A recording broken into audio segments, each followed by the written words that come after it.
Hey, welcome. All right, we're back. Chess. Welcome back. We're playing chess. Hello. Hello, everybody. Hello. I am the smart panda. My big panda. Hey, everybody. How are you? Long time no see. Oh. All right. So, we're doing analysis stream. It's Thursday night. Welcome, Asterbait.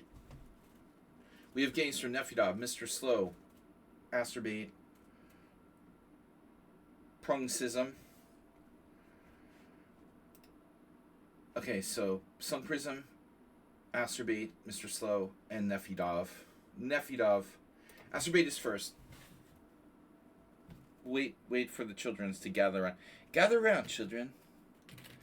Gather around for story time. This little piggy went to market. This little piggy stayed home. This little piggy went wee. All right. 3 viewers. 4. Guys wonder why I'm talking about piggies. I have these very small little piggy figurines. Playing with them. So, all right. Just waiting for you guys to get together.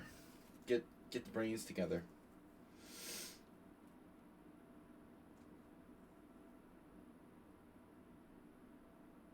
Mr. Coffee's here. Welcome everybody to Analysis Stream Thursday. I've got Asturbates. Oh, I closed the window. Did I do that? No, it's there. Okay, it was hiding. So I've got Asturbate. How's the window look? I had to resize the board. It looked a little bit off. Now it's better. Mr. Coffee.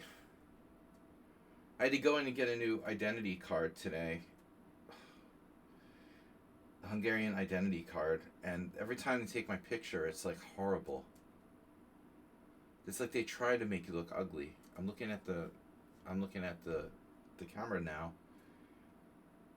Okay, when it's like a profile, like, or it shows your body. I can see my body and my face and everything, and just like it looks normal. But when it's just your head, somehow it seems so unnatural. I was thinking about how bad my photo was today. All right, so we got Asturbate warming up, 1622 versus 1567. Let me get my water before we get started. So, stay hydrated, kids, during this hot time of year.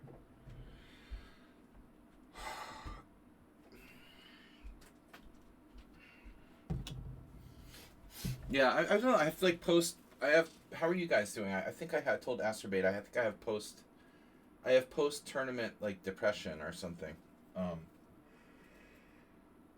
Coming back to Budapest and just doing the normal routine stuff after the World Senior is sort of depressing.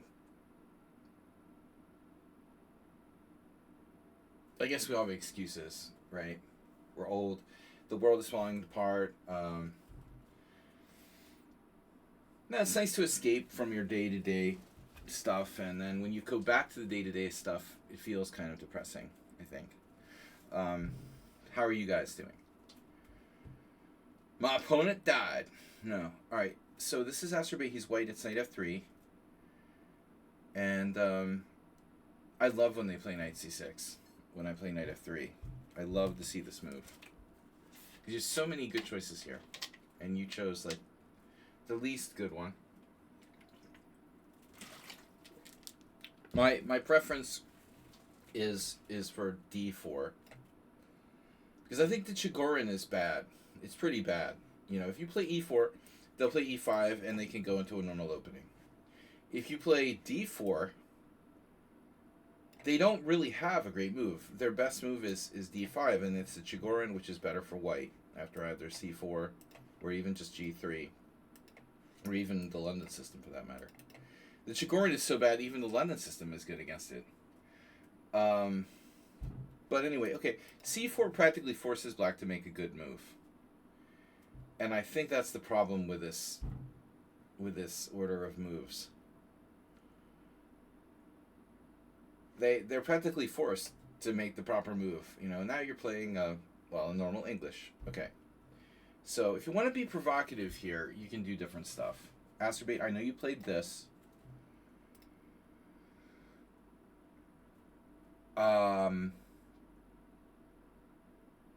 One really interesting idea would be to go G3. You know, you might consider this. And then you might say, well, why would I want to do that? Well, the idea would be to hope to induce the opponent to overextend themselves with E4. And this is Jakob Murray, see? Murray. I think he recently... Did Murray die? I think recently Murray died. Am I making that up? Grandmaster Jakob Murray. Long time in France. I never met him. Yeah, he has a whole bunch of games here. He beat Heberla, Andy Muir, sorry. Perovic, or that is. And then Anthony Costin twice. So the idea is to go knight h4. That's Jakob's patented idea. This is always okay if you have a fallback square to go to at g2. The justification of knight h4. It's a relative of what we would call Magnus's so-called Norwegian rat. When Magnus plays, once in a while you'll see, for example, e4 g6, d4 knight f6, and then after e5 knight h5. Like, I don't know who originated this, but the idea is the same as Murray. I don't know how you pronounce it. Murray, I guess. The idea is the same. The knight has this key fallback square. And then white is overextended with that weird g4 push. So, money in the bank. Anyway, alright, Aspie, just an offbeat idea. But if you want to try something different, you can play g3. And on e4, you go here. So anyway, you played knight c3. And then black played knight f6. And now you went e3. And now black has a lot of moves. We just saw an example where Acerbade's opponent played bishop to c5, which is the Bodler attack in reverse. This is a very bad move in this position. So, main moves are d5, open Sicilian reversed, Ross Limo in reverse. With bishop e4, this is considered by many to be the best. And then black can also play in the spirit of closed Sicilian. So d6, bishop e7. See, even Carlsen played bishop. Somewhere I saw bishop e7 recently. I'm trying to think where it was. Was it in the World Senior or something I was preparing for? Why do I have this weird challenge? Unlimited casual. Oof. So bishop e7. So your opponent played a6. Okay, that's a slow move for black to be playing, right, in the opening. And unsurprisingly, nobody good has played this. The best player who played this was, discounting a random correspondence game, the best player who played this was around 2300. Yeah, what's black doing? What's the point of a6? To play bishop c5 and have it have retreat squares? To play b5? A wing gambit, like a delayed wing gambit. So white played 7 out of 7 games with d4 here. Well, it's not objectively forced. White doesn't have to play d4. It is the most aggressive move. But I would think like you have a wide variety of choices. Is black threatening something? E4, knight g5. You could play anything. So I don't have a problem with what you played here. Bishop e2. It's kind of a quiet move. If e4, then you play knight to g5. And if queen e7, the question would be what you should do. You know, I'm tempted to play this, but you can also destroy his center immediately with f3 or d3 and have at least an equal game. So bishop e2. Another move you could play is d3, for example. It's a little bit passive, but it's okay.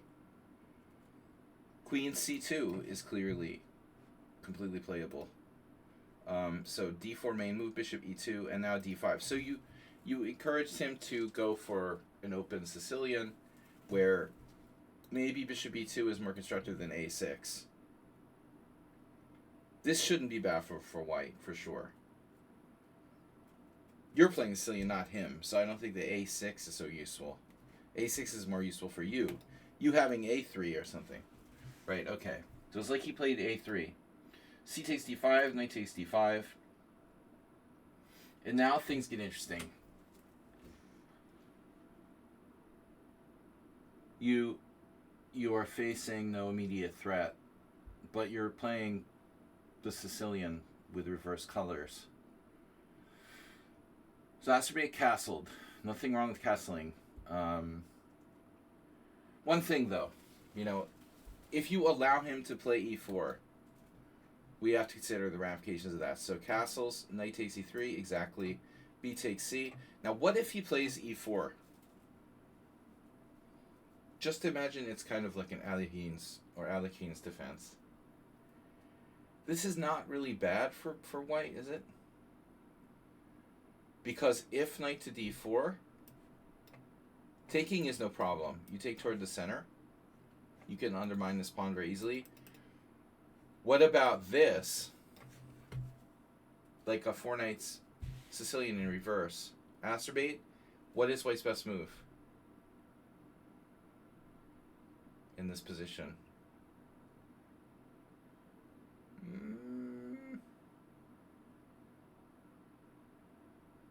You know, one thing I'm wondering about, if you were to play f4, what do you guys think about this position? You know, should black take en passant, or would black dare to consider, should black dare to consider moving the knight back to d7? I mean, your knight on d4 is very strong. So I think he should take, and then you take back with a knight, and the computer's going to tell us it's like equal. Relatively equal position. Okay. White has a slight advantage. According to the engine, it's not a big deal. Alright, whatever. So your opponent takes, but why did he take? Because he could. You what? You lost the video here. Twitch sucks. Twitch should be fine. Why is black doing this? Why? The only reason to play this move would be to enable yourself to play the move e4. If you don't, then why the hell is he doing that? You know, he takes and plays bishop e7. Well, that's dumb. Now he's surrendered.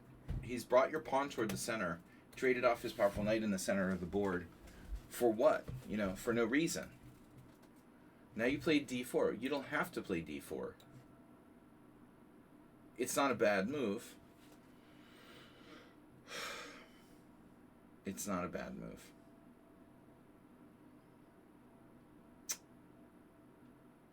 What else?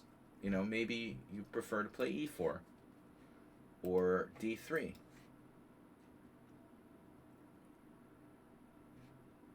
If you like that structure better. Or just queen c2. Whoa. Sorry, here. Yeah, I'm not really sold on this move. I mean, what's the point? So anyway, d4. All right, now black can push, and if he pushes, you play knight here. You put pressure on pawn, and you're threatening to pop him with f3. Pop goes the weasel, right? So he should have put his bishop on d6 to begin with. Do you understand me? This is why your bishop belongs on d6, Nimzabitch. Now you have no support for your e5 pawn. So how does this work? That doesn't work.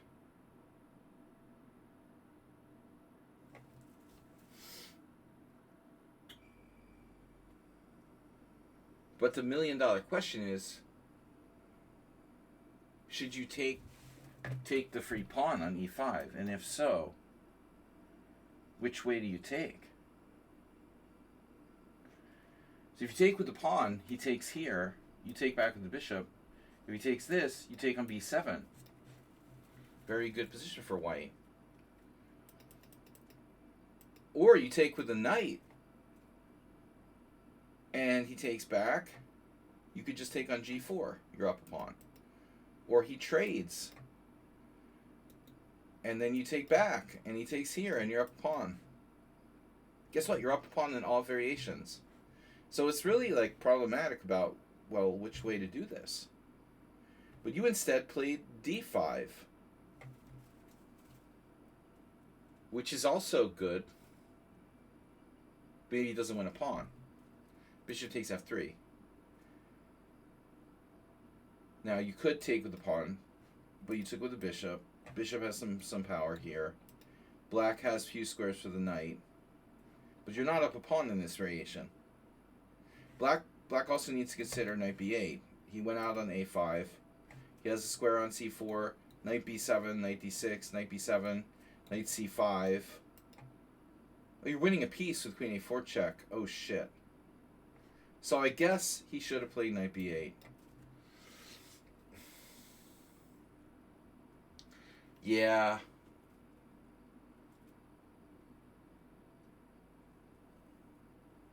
And then what? Then black has to be very careful. Yeah, you got to be very careful here. I mean, rook b1. He cannot move his b pawn because he loses material immediately to discovery. So he has to defend the b pawn, with something very awkward like rook a7. But it's still a game. You're not up any material. You have two bishops. I'm not even sure if you should play e4 objectively, because it restricts this piece.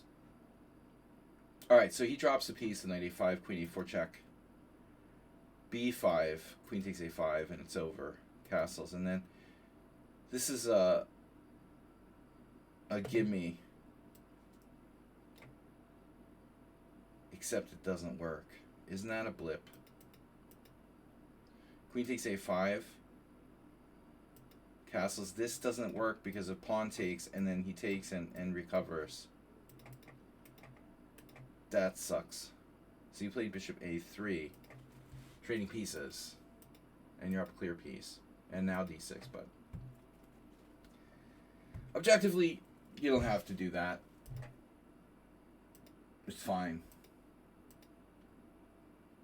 You should pile in there on c5. Oh, you missed bishop f5. Connect 4. Game over. Alright, we've seen enough here. Pass pawns must be pushed. Ugh. Oh no. Another one. That's brutal. Alright, man. Good game. I'm sure that your overall play was quite good. So not a bad game. You're getting the hang of the English opening, but you have plenty of experience playing the Sicilian. Overall, good game, Masturbate. Good job. So welcome everybody to our stream. We warmed up with a quick analysis of this English opening, played by Asturbate against the noob. You destroyed the noob pretty thoroughly.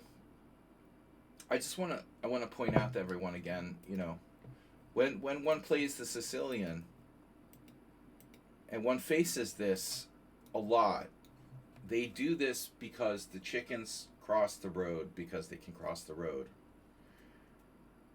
If you ask the beginner, why did he play knight takes knight, he can't give you a good answer. If I would ask Azerbaid's opponent why he played this move, I'm sure he couldn't give me a good answer. Sometimes the plan would be like, okay, to play e4. I can't play e4 because I'll lose a pawn. So if you give me a concrete answer, like I played knight takes c3 so that I could then follow up with e4, okay, I accept your answer. You played this for a concrete reason. But otherwise, why are you doing this? Why are you doing this and then not playing e4? You have to. Then he puts his bishop on the wrong square. If he plays bishop d6, then d4, he can keep the tension with a reasonable position. He's holding control of e5. right?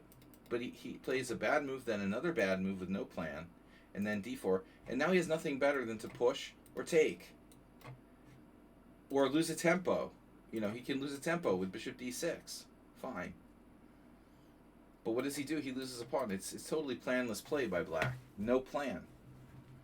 All right. So I got Geller Larson, and I've been doing a lot of Larson games in my free time, my work time. Larson was playing the Richter Rouser. I think I've seen this game. It's Mr. Slow has sent in these games from Geller's famous book. So, but I don't have them like committed to memory, so I vaguely remember it.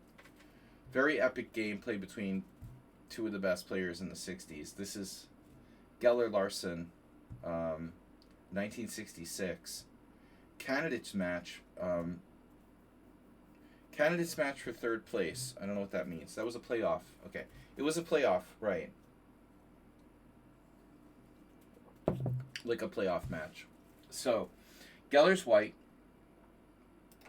Larson plays everything. Difficult opponent to prepare for, but he went through kind of phases, you know. So, at this particular time, it seemed that Larson was playing the black side of the Richter Rouser. So, e4, c5, knight f3, knight c6. If this game had been played 10 to 20 years later, after this move, takes, Larson probably would have played g6. He started playing the accelerated dragon. I think more around the 70s. But since this game was played in the 60s, Larson was going through this phase where he was playing more classical Sicilians. So, another line that Larson actually played that he's famous for is a variation. Actually, he could play the Sveshnikov, because in the Sveshnikov, this is also later, he would play, what is it now? Bishop g5, and then, what's the line? What am I thinking of? Yeah, bishop e6, right? This, Sveshnikov without b5, which is probably underanalyzed. This is not an unknown line, it's known. It's always had kind of a bad reputation. But if white doesn't know what they're doing, it can be good. So Larson played all different stuff. He could play a lot of different things. But Geller against the classical Sicilian, what was his go-to? Was it bishop g5 mostly? Probably. In the Najdorf he liked to play bishop e2, but this is not a Najdorf. Though we have seen some Boleslavsky variations, I think. All right, bishop g5 and now e6. Larson also played. He probably also played bishop d7. And now main line, queen d2. And now, today's main line, the Kozel variation could occur from this move order: a6, castle queenside, and now bishop d7. And now the thing is, f4. So Kozel is real big on b5. That's his line. The Croatian grandmaster, former European champion and legendary, for many years Croatian #1, Zdenko Kozel, has written a book on this variation, and this is like all of his games are the top games in the variation. But this wasn't as well known back then, so this variation wasn't as well explored. This is also a main line, bishop e7. I think I had this once in my whole life in a game with white.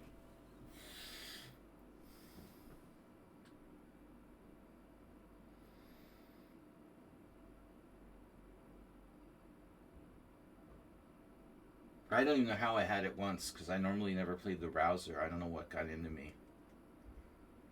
With the white side. I don't know how I got this with the white pieces. I played knight f3, and that's the main move. The idea is that white pulls his knight back, and then we're threatening to play e5. So black has less space, and it's like, see those pieces in the center? Those bishops are looking not too mighty. And so white has very good control of the center. Now black plays b5. I wasn't sure about h6.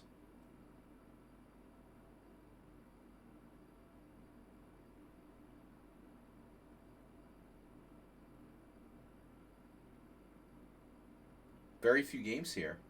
Did it with the game 2022. So what does white do? Bishop h4, bishop takes f6, or other. e5. Mr. Slow isn't here today? Come on, guys. Nobody's here. By the way, guys, don't forget to donate. Donate. Donuts. Donations. I'm going to... I've made the decision to go to Prague to play a European Poker Tour once again in the first week of December. So I'm going to be away for like 11 days. Early December. It's not chess related. Just so you guys know. We're taking a poker hiatus or sabbatical. I like Prague, and it's a good tournament series. I don't play poker too much these days, but I get the desire. Anyways, that's coming up in 3 weeks. So welcome everybody. h6 is a sideline. I guess bishop h4, and then you have to watch for these sort of tactics. This would be bad in this position, I guess. Because black's king is not safe. You know, knight takes c4, bishop takes h4, knight takes d6, check. I'm not going to go any further with this, because I don't think that it's good for black. But this appears to be a variation. h6, bishop h4. You can play h6. One thing that's notable here is that they're all correspondence games. No. Okay, Halifman Asayev, 1997. But there's Fleetwood. He was a world-class correspondence player. And Wunderlich, Dr. Hans, another world-class correspondence player. If correspondence players are playing this line, it may not be so simple. But anyways, black plays b5. And so now I'm trying to remember what white's supposed to do. Bishop d3, right? Bishop d3, e5, bishop takes f6. I mean, I think I know this game. But he doesn't play bishop d3 right away. But what's the problem with bishop d3 right away? b4. Well, the problem is that there is no problem. I mean, it's playable. If you play bishop d3, you reinforce c4, you can move your knight. This is a major variation too. So Geller exchanges on f6. We saw an example of him doing that in a position where it wasn't so good last game. In that case, black could have taken with the bishop and sacrificed his e6 pawn, and they failed to do so. What if you do that in this position, by the way? So this has been played. Wow, a Geller with black, bro. Sahis Geller, 1986. So I've definitely seen this before. Yeah. So again, I don't like bishop takes f6. I think I prefer to not play bishop takes f6. e5 is interesting. e5, this is very sharp. b4, e takes f6, b takes c3, queen takes c3, Nakamura versus Bachier. So check that out. G takes f.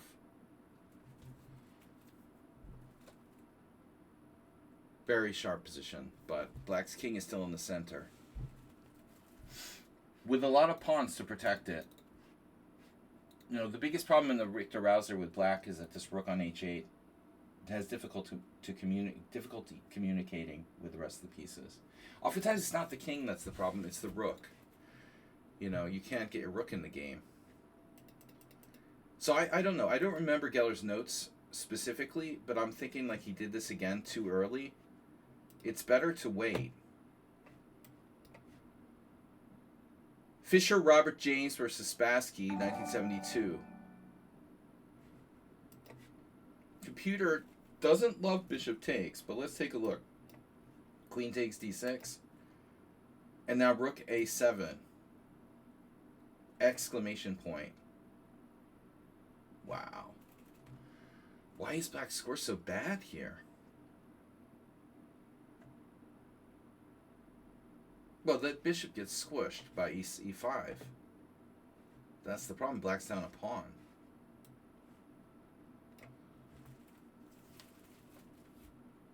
But the thing is that black might have some actual compensation. Interesting. All right. So we're not sure. G takes f is safer, not sacrificing a pawn. So we have bishop takes f6, G takes f. That's what happened. Now bishop d3. f5 is a very classic Richter-Rauser move. I'm also wondering if this transposes to the Kozel variation. You know, it may transpose after queen b6. So Geller goes bishop d3 first, and now black plays queen 5. Now I remember this. Yeah, okay. Queen a5. Queen a5 is less accurate. Queen a5, king b1, and this is Fischer Spassky, 1972.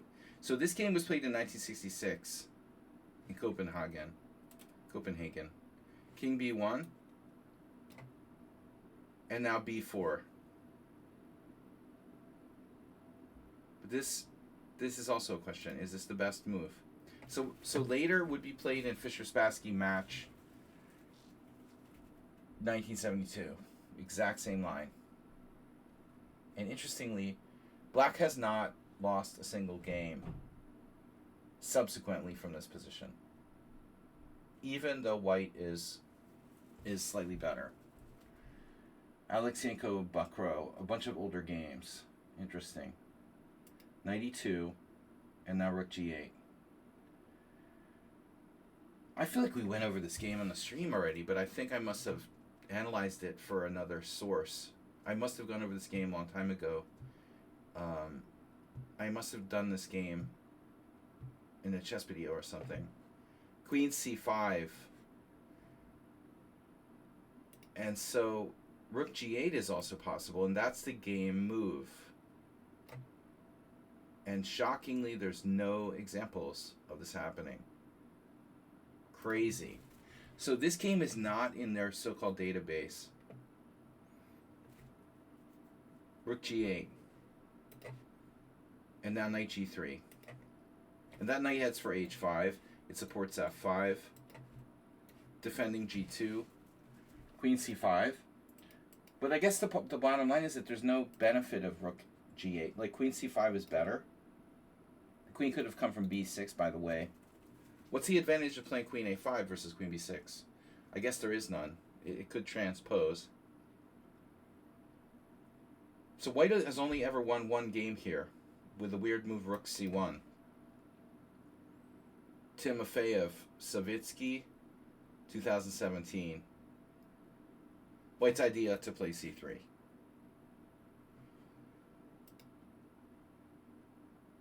Interesting. Black's score is excellent here. So our game is rook g8, slightly less accurate move, knight g3, and then queen c5. Something a little bit artificial about these knights. Rook he1, and now rook a7. Guarding here against tactics with those pieces stacked up. So white is trying to set up e5, and he gets it in anyway. This is a very classic tactic or motif in the Richter-Rauser, because I've lost a lot of games with black. I mean, positionally, white normally goes with like f5. But if you do that, you lose control of the e5 square, and this knight will sit there sometimes forever. This knight is not happy about this. Nowhere to go. If you want to play f5, you would want to do it with your knight on e2. So this knight could maybe get access to f4. Here, here, here, here, here, and now here. And the threat is knight e4.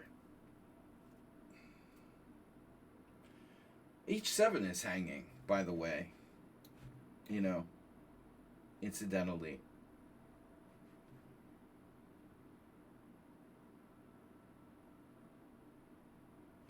There was some complicated variations in this game. If f5, that's the point, isn't it? Guys, friends, countrymen, the point of the sacrifice wasn't really shown in the game, but if black plays f5, this is like not a big deal, right? But we have combos. Things like bishop takes f5. Maybe it was knight takes f5. I don't see how that works, though. I think it has to be bishop takes f5. We have to have a double attack here. And the idea is takes, pawn takes d6, and you're pinned. And I'm double protected on d6. Actually, I don't even need to be double protected, do I? So I could do... Yeah, but knight takes doesn't work because pawn takes, queen takes. Yeah, I think that was the point. So Larson was afraid. He was afraid to play f5 after e5. This is the idea. We can sacrifice. So what's he supposed to do? And if this, black gets to rip him open, what's the threat now? Pawn takes f6, bishop takes f6, bishop takes h7. I mean, we just win a pawn. And this is hanging too. But let's say, yeah, this doesn't look great for black. So he takes, white takes, and now he takes. But here, again, there's some kind of tactics. So what happens if f5? That's got to be what, like, Larson wanted to do. You know, he wanted to play f5. And if he can play f5, everything's okay, right?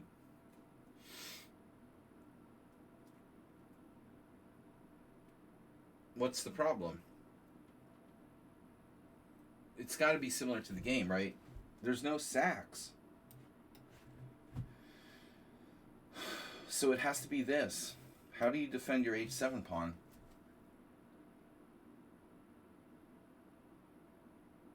Black could sacrifice the pawn, like castle. But there's a rook on a7. I wish he hadn't played rook a7. There was an update. Black had not played rook a7, he could castle queenside right now. But his king is now unable to castle queenside. Sometimes you have to walk, do the elephant walk, like king d8 there. But I guess this is a problem, right? You can't defend h7. So all of white's stuff is in order. And black has no threats. There's no threats. Look, Mom, no threats. What can black do? Like, nothing. Yeah, so that's bad too. So he gets in this thing, like, takes. So Larson's like, okay, fine, I'll take, right? What else can I do? And now, there's nothing tricky, like knight e4 doesn't really do anything. He has to take, f takes, and now Larson must have expected bishop takes h7. But in and of itself, it's not a really big deal. I mean, black has everything else under control. Material is equal. I think black's king is less safe, but still. What can white really do, you know? There's no No real big threats, just one move threat. But instead he goes here. And at some point, Larson let his guard down. So, what's the bigger issue, right? It's not about material. It's not about direct tactics. But Black can't castle. He can't coordinate his pieces that well. Queens are still on the board. Yeah, see, now he gets too optimistic. This is what happened. What is Black supposed to do? I'm so sorry that Mr. Slow isn't here for this game. It'd be good to get his insight. But, problem playing the broken pawn structure. There's this moment in chess games when we lose touch with our objectivity. And the next move is kind of like too good to be true, is what it is. It's like when you're going trick-or-treating on Halloween, and, you know, the lady opens the door and gives you like $100 bill, okay? I would be like very suspect.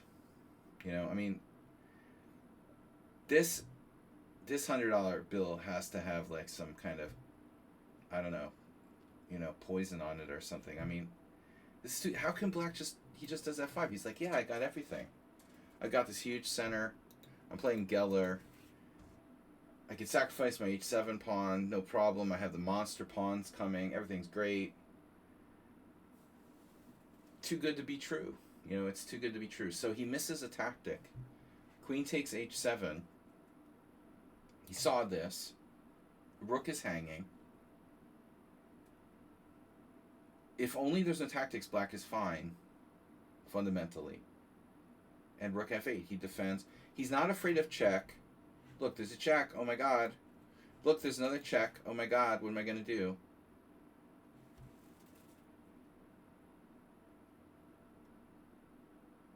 White now played B3. And that's the best move that White has. It's not very scary, honestly. Why is White playing B3? Okay. This is not necessarily a defensive move. Why is he playing B3? Astrobate, raise your hand. We need some input from the peanut gallery. Okay, enough. I want to see some show of hands here. Astrobate. Why did he play B3? $100. If you're going to the house, a neighbor's house for trick-or-treating, and some random lady opens the door and offers you $100.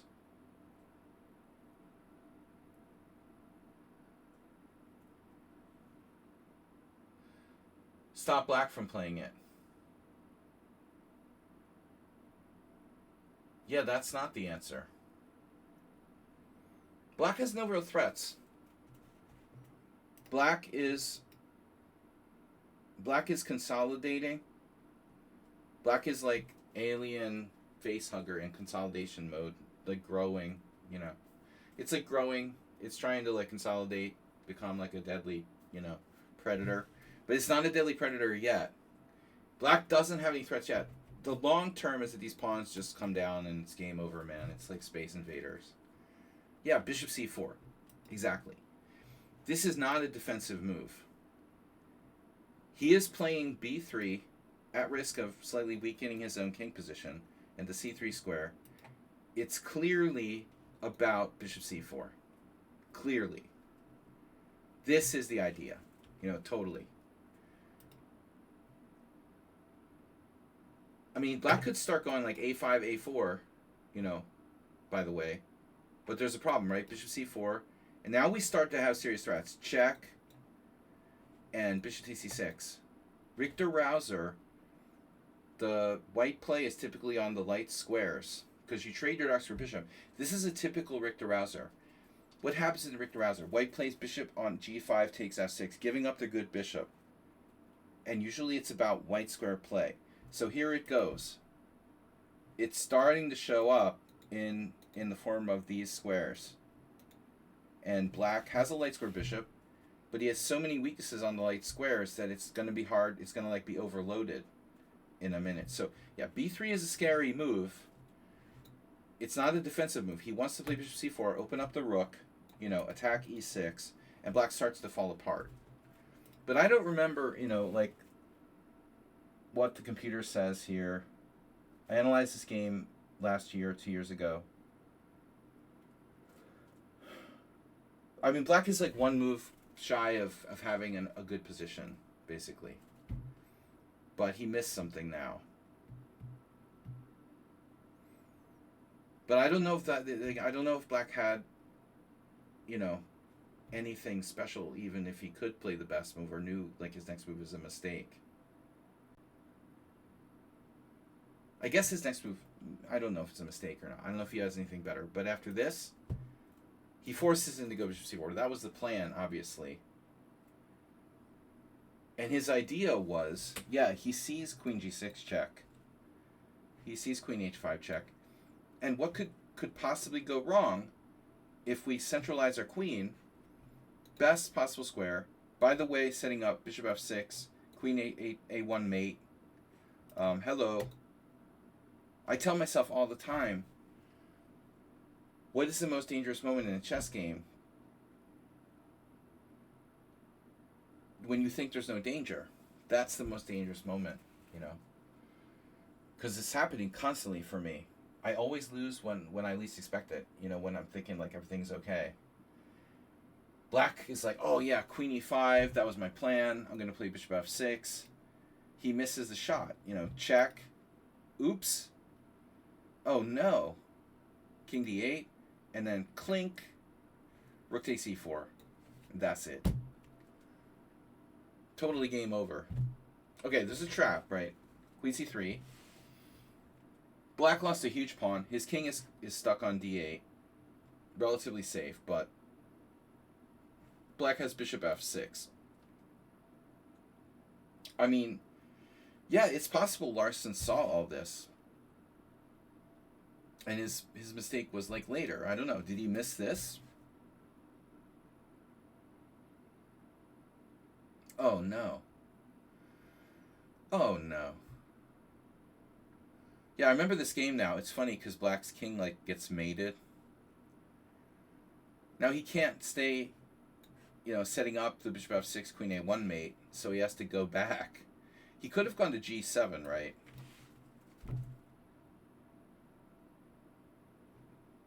But then I'm just losing this. Totally game over. So by offering a trade of queens, he tries to escape into maybe an endgame he thinks he can hold. This is a desperate attempt, right? Can I hold a pawn down endgame? I have two bishops. Queen takes, rook takes. Rook takes e6. You're like, no, rook takes e2. Okay, I can draw. I have two bishops. My king's in the center. It's active. White has an isolated pawn 2. But watch what happens. It's merciless, right? Here, now we defend the pawn on g2. And we're threatening bishop e6.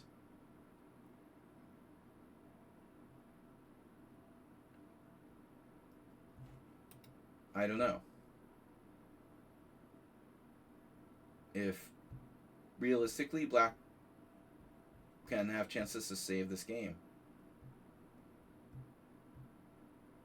We have to argue that the f5 pawn's pretty weak. I don't know about the next move, rook h4. I don't know. He needs to...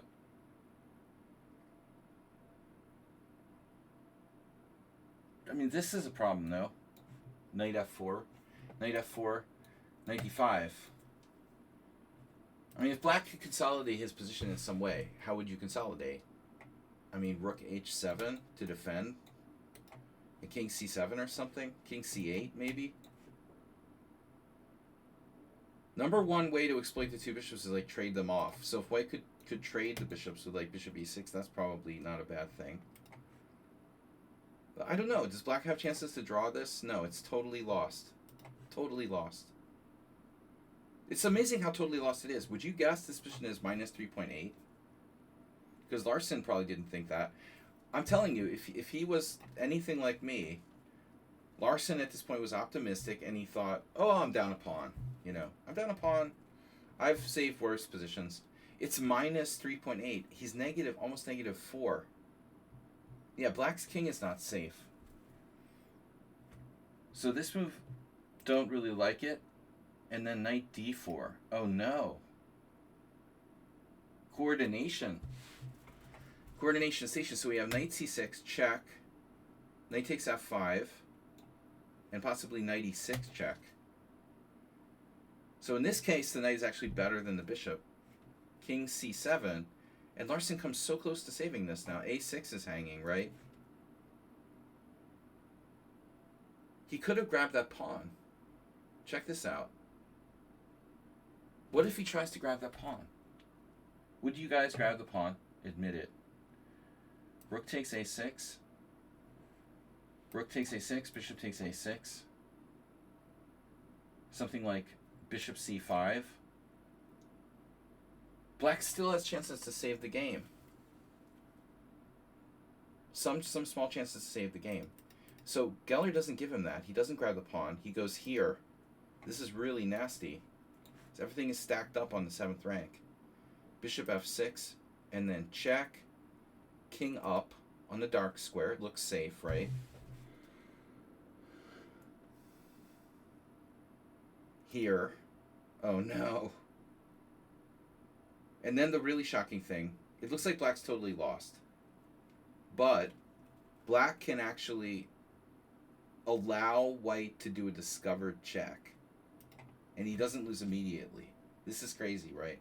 You have 8 million discovered checks for white, and nothing easy wins. You can't win a piece immediately because the bishop can go here.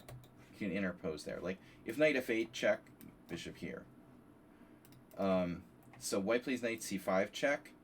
And this is really cute, right? Because king takes c5 is mate. Mate in the middle of the board.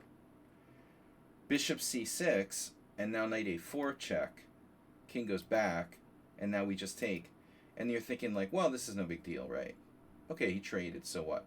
Takes, rook g3. And now the pawn is weak. But that's okay, right? There's another pawn. We're attacking the pawn on g2. Maybe we can still draw. I'd be thinking. King b6, rook takes c3, bishop takes g2. And now, black still gets mated. This is the funny part about this game. Just when you think it's safe to get out of the water, you're still totally getting mated. Rook d6 check. But white is so secure. His king is very safe. He has this fortress here. Nothing can touch white king. The only way black can get any play would be to push his f-pawn. So I was expecting like king c7. But it's very passive. If you go king c7, that has to be bad, no? I mean, rook f6. This pawn is gone at a minimum. So he goes king c5. The king can come up here. And then rook d2. So I'm expecting, black's probably expecting rook f6. But suddenly white goes rook d2. You're like, what's that about? King b4, king b2.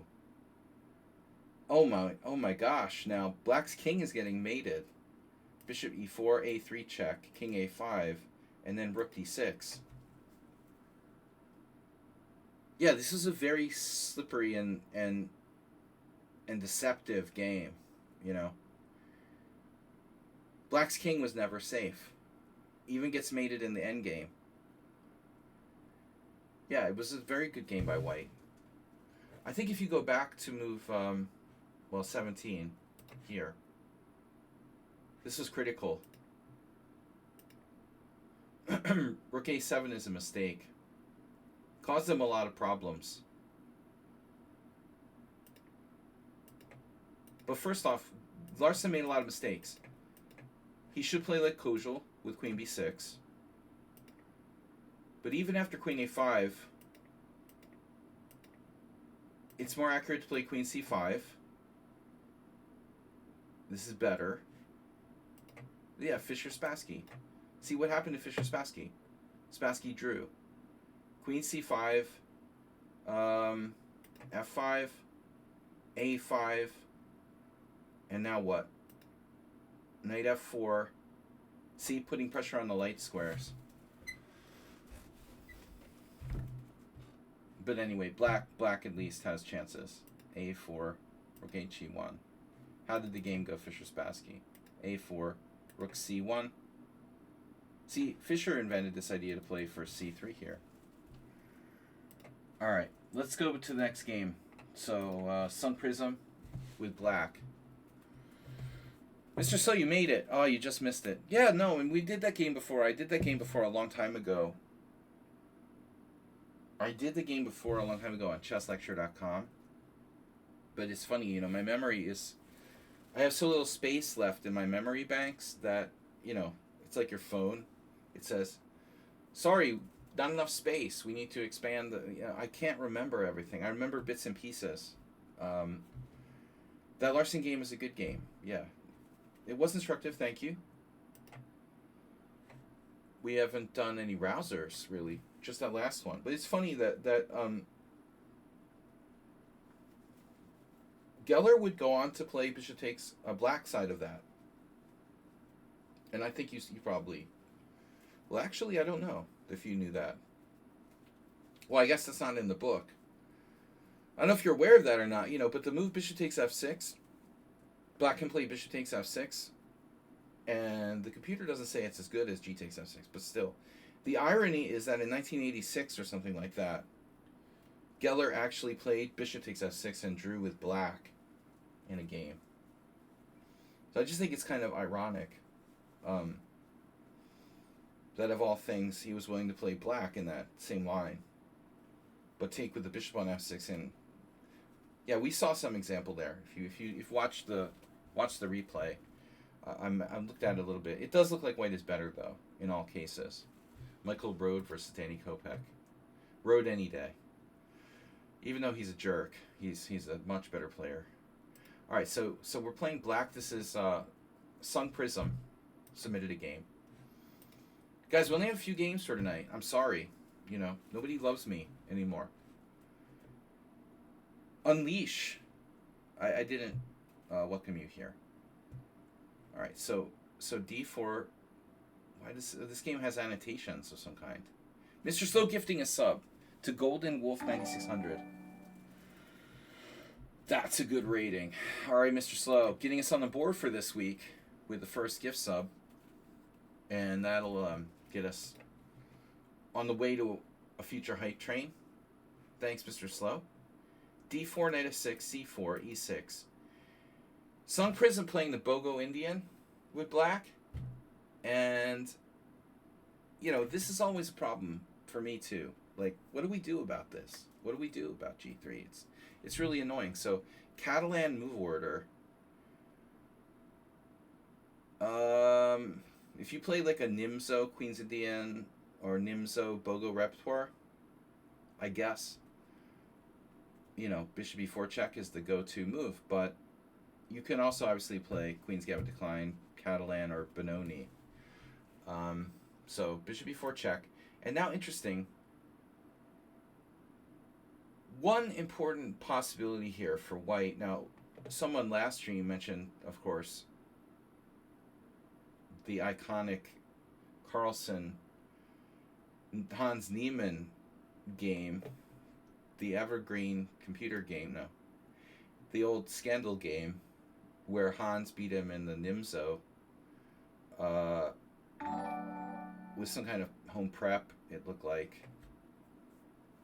Asterbait, yeah, I knew Asterbait would come along. You subbed Nefidov. Wow, that calls for a brown beer. Oh yeah, it was you, okay. Yeah, but I mean, the very small minority of people are going to play that move. Honestly, like Carlsen is Carlsen, he can play anything.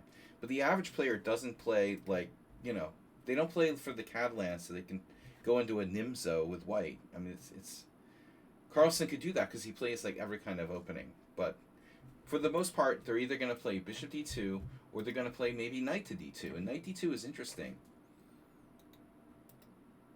Knight d2 is more aggressive, you know, essentially.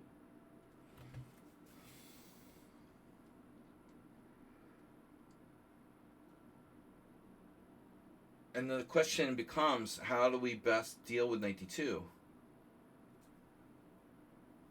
Well, you can obviously play d5, but that's another opening.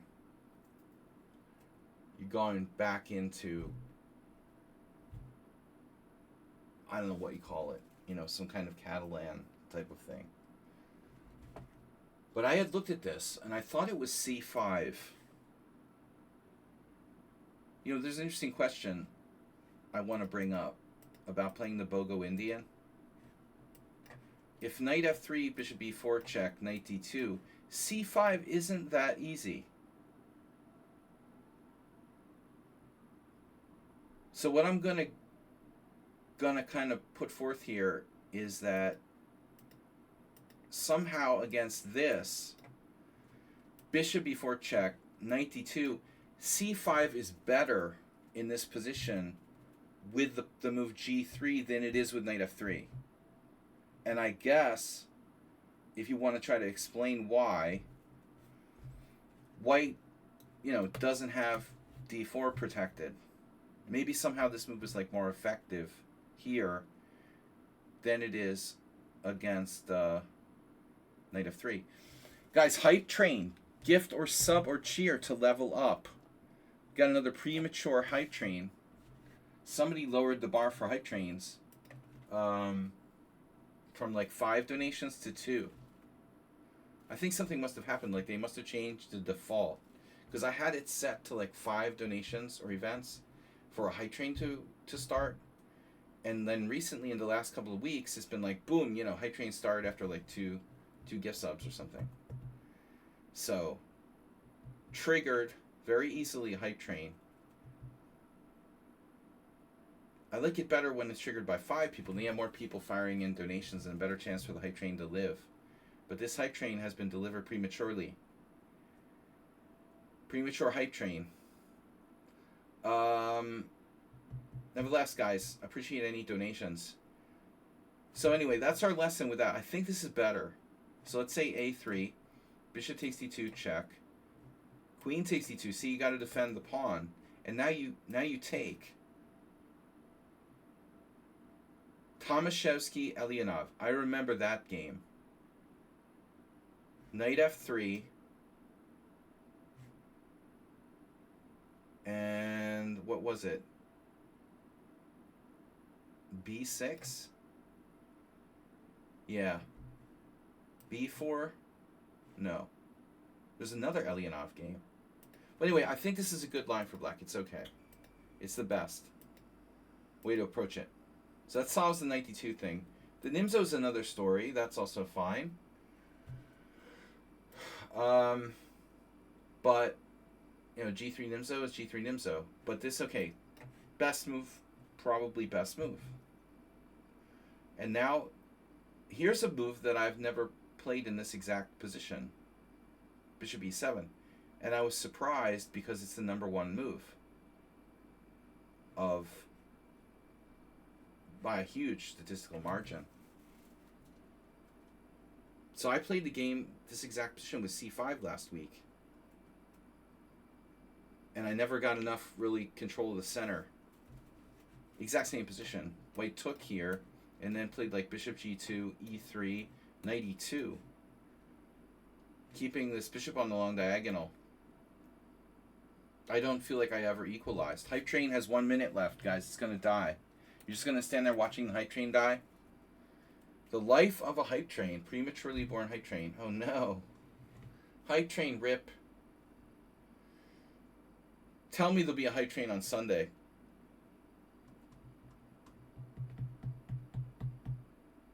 Is the argument that the bishop on d2 is misplaced?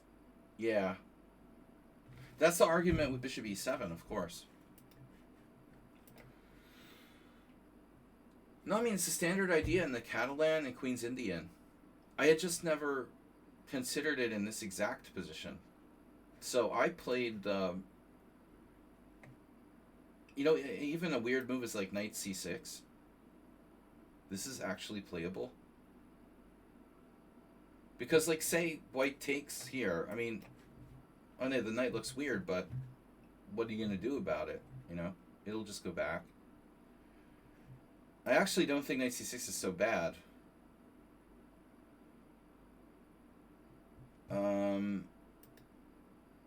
But I played a5 in a couple of games against Igor Foigl and Dmitry Gurevich.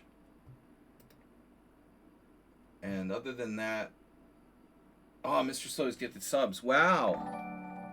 Last minute. How did you do that, Mr. Slow? You froze the hype train. You gifted 8 subs to get us to level 1.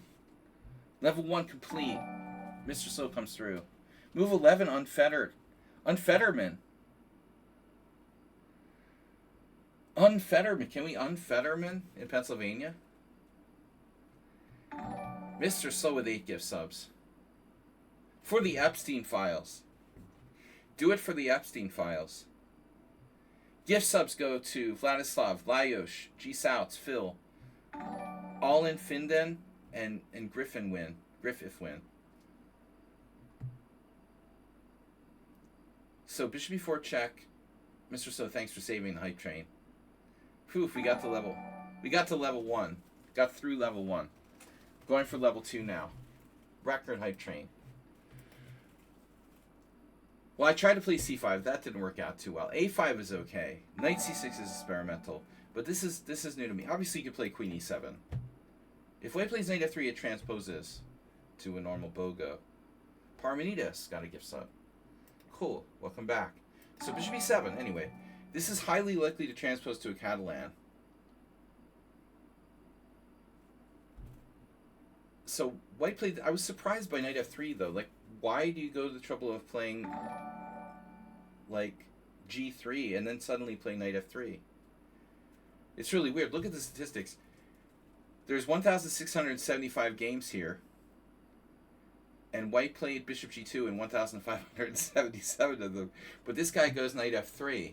You know, the thing is, like, if you play bishop g2, which you're going to play bishop g2 anyway, you stop black concretely from playing b6 or some kind of Queen's Indian. Knight f3 only gives black more options, aka like b6 or something. Why would you want to give black more options rather than less? You know? To me, it just totally doesn't make sense. There's Elianov again. He beat Van Bailey with this move order. It is kind of weird, though. I mean, bishop d2 may be a useful move in the Queen's Indian, to be honest. There's nothing wrong with knight f3. I think it seems kind of odd, you know. Anyway, so mostly people Castler play d5. This is an interesting move, though, I wanted to point out.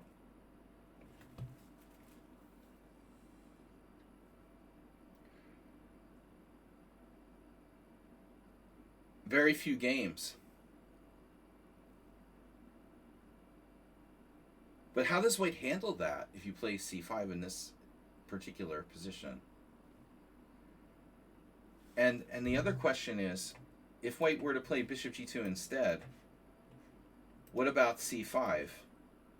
So the answer is d5. Okay, I get it. It's like a Benoni. But that still doesn't answer this question. You can play c5 here, because can he play that? How can he play that? That's a pawn sack. Is Aronian here? Can I play d5? No. So, alright, anyway, Sun Prism, this is an interesting idea to play c5. You have an opportunity to play c5 in this Monet. This Monet. Thanks, Mr. Slow, for the gift subs. So everybody's here. Hey, it's Miro. So knight f3 just gives black more options. He now can play c5 or b6, both of which wouldn't be so great after bishop g2. Okay, I've had games like this. Let's say bishop g2 castles. You know, now the question is, what does white do? Get on the phone with Avruk down in Israel and see if... Can we get, yeah, Boris, do you have the move order? What is it, like e4 or something? He likes to play e4. the Avrock wrote some books about like playing Catalan type of repertoire with white, and he always goes into these sort of e4 things. So anyway, but I think that in most cases, black, you're gonna go d5. I mean, Sun Prism is probably gonna play d5. We're gonna transpose. This is gonna transpose to a normal Catalan. This bishop d2, bishop e7 is very common in the Catalan. I personally don't like playing the black side of the Catalan. So castles, I try to avoid it. But here, Sun Prism's okay with it. So d5. Now you've got a main line of Catalan where bishop d2, bishop e7 is normal. Castles. And I'm out of book now. So when I've had white in this position, I've leaned onto the side of, as they say, caution. I remember my friend Zatko Ilincic had this. He would always do queen c2. So Ilincic published some analysis of games where he played like b4 against Sabo Christian. It must have been after knight d7. Wasn't it? No, maybe after castles. Okay. Castles, c6, and b4. Really weird move. Ended up getting played by some good people. See Ilincic, Sugarov, 2008. But Zatko was playing it since, 2007, 2006, 2005. It's an interesting idea. So I'm always going like queen c2. I think somebody might have played c5 against me here. Is that possible? Wow. Oh man, it's Varusian versus the guy. That annoying guy. Takashi Iwamoto. He's a bad hombre. Alright. Bad sport. Alright, so bishop g2, d5, castles, and now you take. So I have a question about this position now. What is bishop d2? What is the significance of bishop d2 in the open Catalan? His bishop's on d2 when it's normally on c1. Most people don't do d takes c. So I'm thinking, like, is this a mistake, Sun Prism? Because if it was a good move, why the hell doesn't everyone play it? See what I mean? Oh, we got a hype train. We got the hype chest. Open hype chest. Ta-da! Oh, that's cool. That's awesome. Dude, in honor of the Oregon protesters, the frog emote. Frog cube. Fuck ICE. So,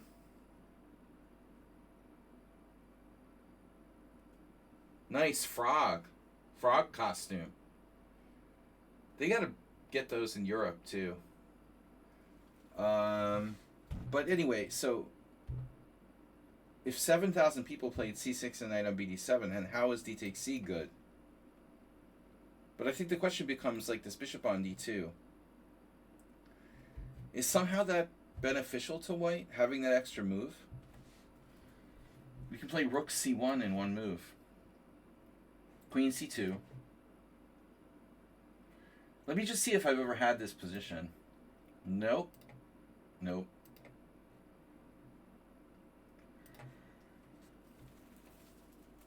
So a6 is normal Catalan with the bishop on a different square. You know what? It just occurred to me, like, there are some cases where you see that. You know, Levon Aronian style. That's a major variation, shit, you know, come to think of it, right? In the open Catalan, where white goes bishop d2 in the sort of standard position, it's a move. This might be actually quite valuable for white to have that bishop d2 move here.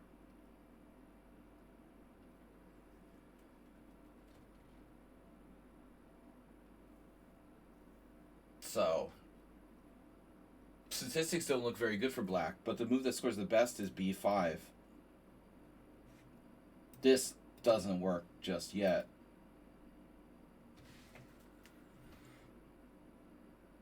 But I just want to point out that this diagonal is useful. All right. Queen c2 and now c5. SWAT versus Leroy. Yeah. They're just random 2300s. Very popular with 2300s. But white should be better. So that bishop d2 is going to possibly prove to be like a benefit for white. Now, d takes c5 was played the most. If SWAT played it, you know, I kind of trust him.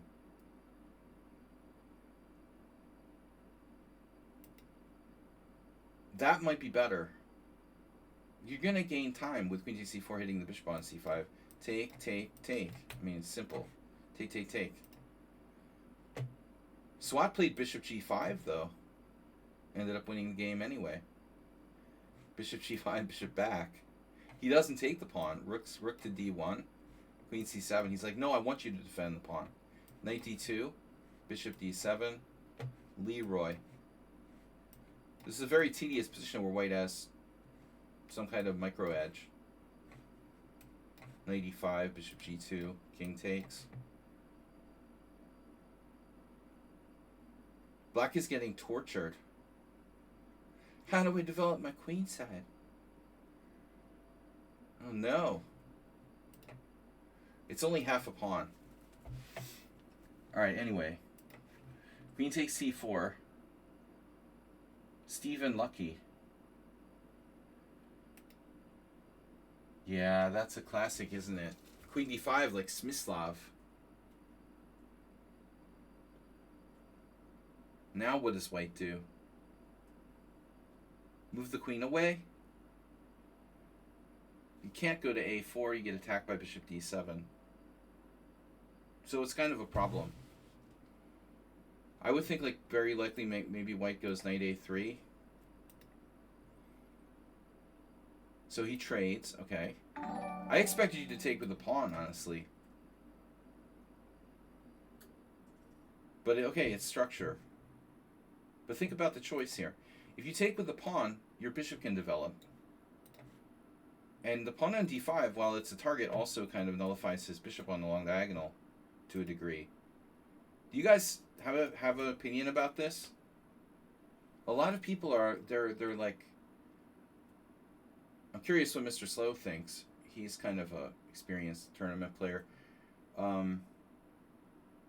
People are generally like very biased against having isolated queen pawn.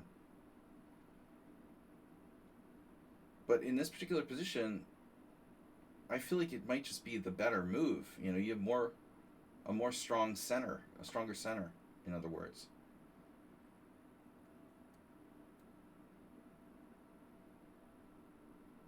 I mean, after knight takes, our knight is, you know, not that stable. We're behind in development. Okay, still, it's not so easy for white to make progress. So he plays knight c3. How about other options? Rook c1.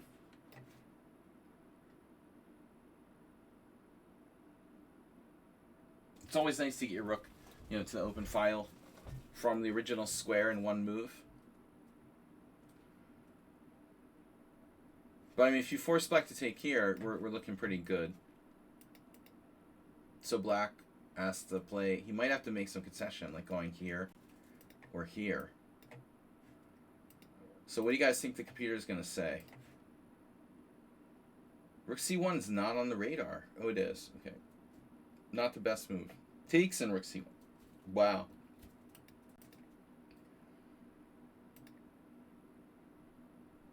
So the engine is on the fence about the recapture, but it's coming around to my way of thinking. That's really on the fence. Either way, white is better by half a pawn. I feel safer with the pawn. The pawn is my friend. This pawn is my friend. There's a little more stability with this. Now here I feel like my knight is hanging out. It can get kicked at some point. All right, knight c3. This is not a scary move. Yeah, he's trading off a knight that's developed. Fine, but I mean, what's he gonna do with his bishop on c3? Yeah, it's pretty lame. Okay. You don't have to take. You could go back into IQPville, but after the way the last move, I don't think that Sun Prism is going to allow this. Although he could. I think that on the isolated queen pawn gets a bad rap. You know. Here, white has a kind of nagging edge. Very boring play. And then white continues to be boring with d takes c5. Okay, fine. Bishop takes c5. And black's one move away from equalizing. I would say if black gets a bishop d7, he equalized. Literally like one move away from equalizing. So white must play rook to the d file to prevent bishop d7. What other move is there? What other move is there? No, seriously. How can white not play rook d1 here? He plays a3. Bro. So the plan is b4, b5. I still don't see any argument for not playing this.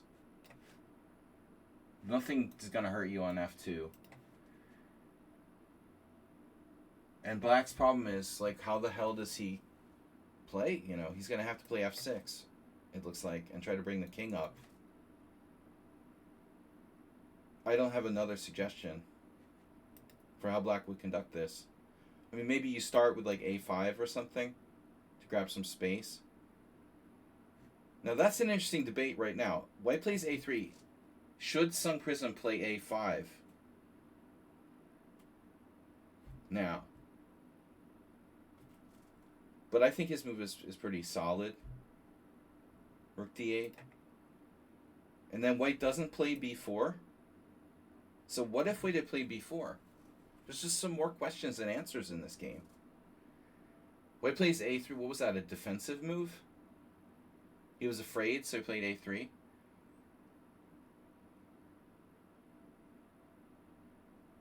Well, anyway, I think a5 is interesting. But I agree that this is fine. Rook d8 is fine. White probably follows up with b4. What are you going to go here? I don't think so.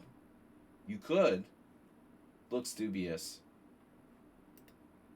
You probably have to play bishop b6. And then he's going to go rook d1. And then you're going to play bishop d7. And if white plays b5, you could get into kind of an uncomfortable situation. But I think it's probably okay. Like this pawn can fall too. I would be surprised if white is better here. Yeah. Knight a7, knight e7, a4. It's a little bit better for white. So what about a5? Terrible move, according to the engine. Just creating more weaknesses. Okay, rook d1. Rook a d1. But I think it better to play fd1 because the king can approach the center through f1. Here, very solid, Leko style, knight e5. And now it's a draw. Bishop e8.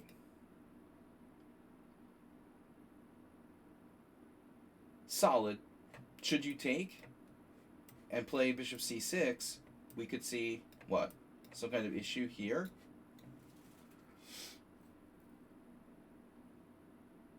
It shouldn't be enough to win, but I would lose it. Probably in the World Senior or something. Looks like the kind of position I would lose. Bishop e8, knight takes c6, bishop takes c6, so you get the same structure, but the white bishop is on c3. Torturous. Now rook d5 is possible. That doesn't do much because of what? b4, bishop b6. So if rook d5, rook takes d5, c takes d5, rook c1.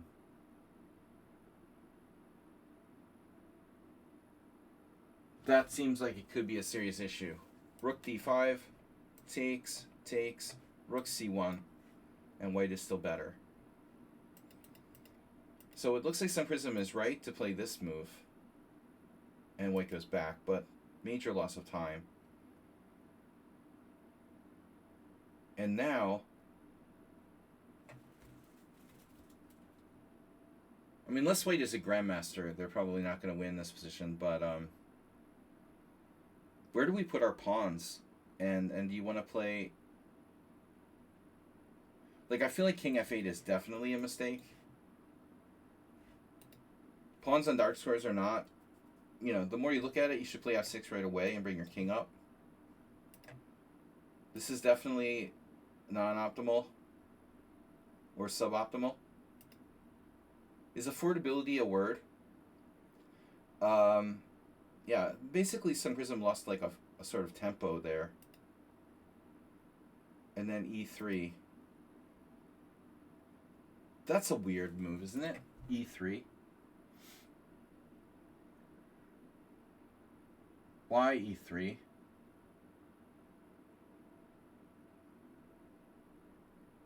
Though it's not easy to say what white should do. Like, he may not want to commit to E4. It should be a draw, but it's easy to cop out and say, well, it should be a draw. King F3, that's why he played E3. I see. He played E3 to scoot his king over here. And now E5.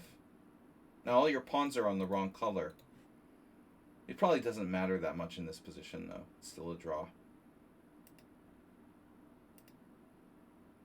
Plays G4, okay. G6. And now F4. That's a spicy meatball. F4 looks kind of risky for white. Think about it. You just put your king in the center. Now you're going to go F4. That could backfire very easily with the black bishop on B6. So I think this move is overstepping.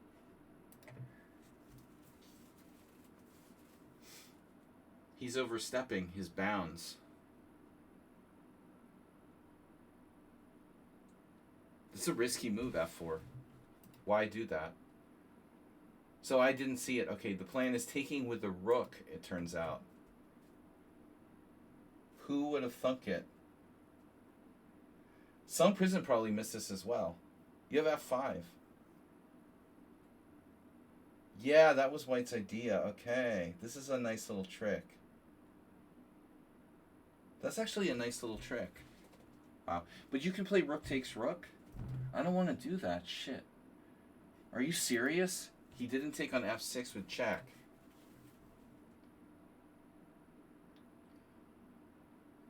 We have a good king, huh? King D5.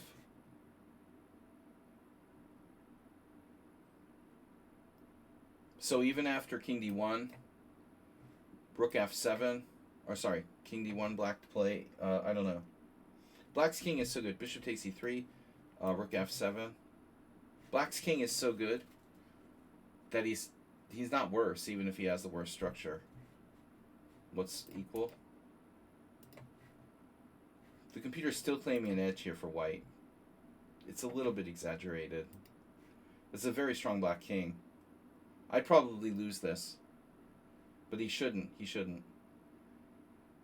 Okay, any case, that was probably best. He takes F4, rook takes F4, rook takes D1. White plays king takes D1.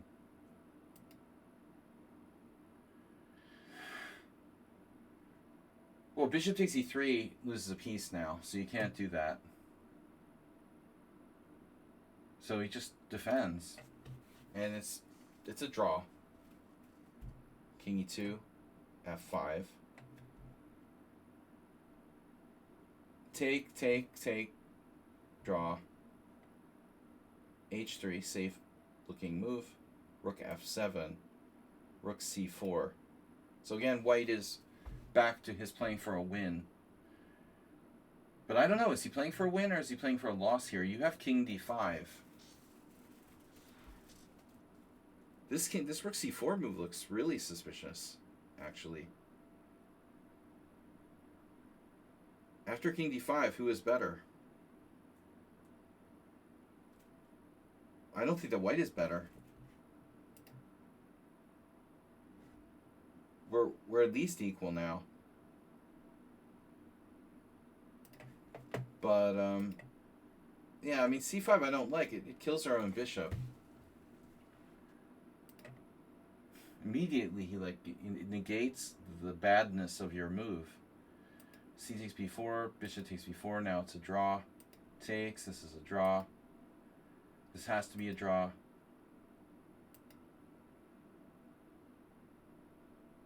It had to be a draw until that move.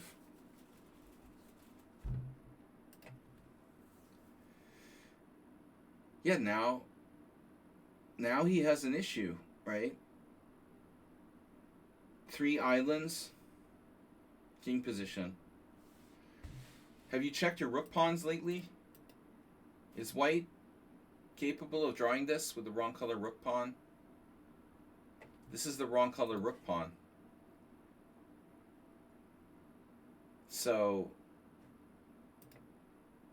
we play f5 or defend. Yeah, no, we play f5. All I have to do is sack my bishop for black's a pawn. So let's say f5, takes, takes, takes. a4. Black is winning, wow.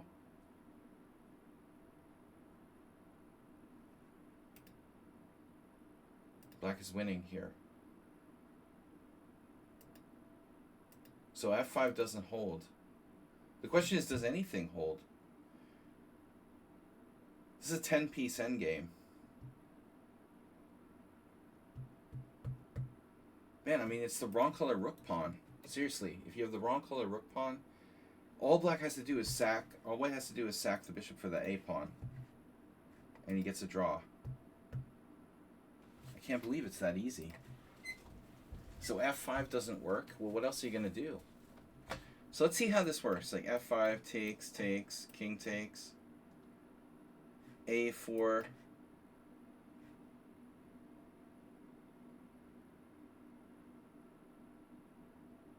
King e4 is a draw. Holy shit. Holy shit. The most natural move on the board is an instant draw. So if white can play a4, a6, a4, a5, a6, then you can sack the bishop on a7. That's the trap. All I have to do is get down here and sack my bishop on a7.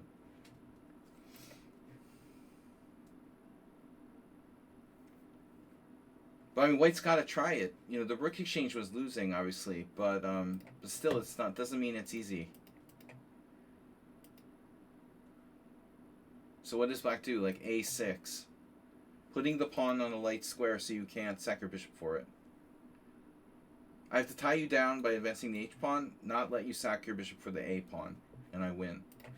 Instead, white played this. This doesn't really help. f5.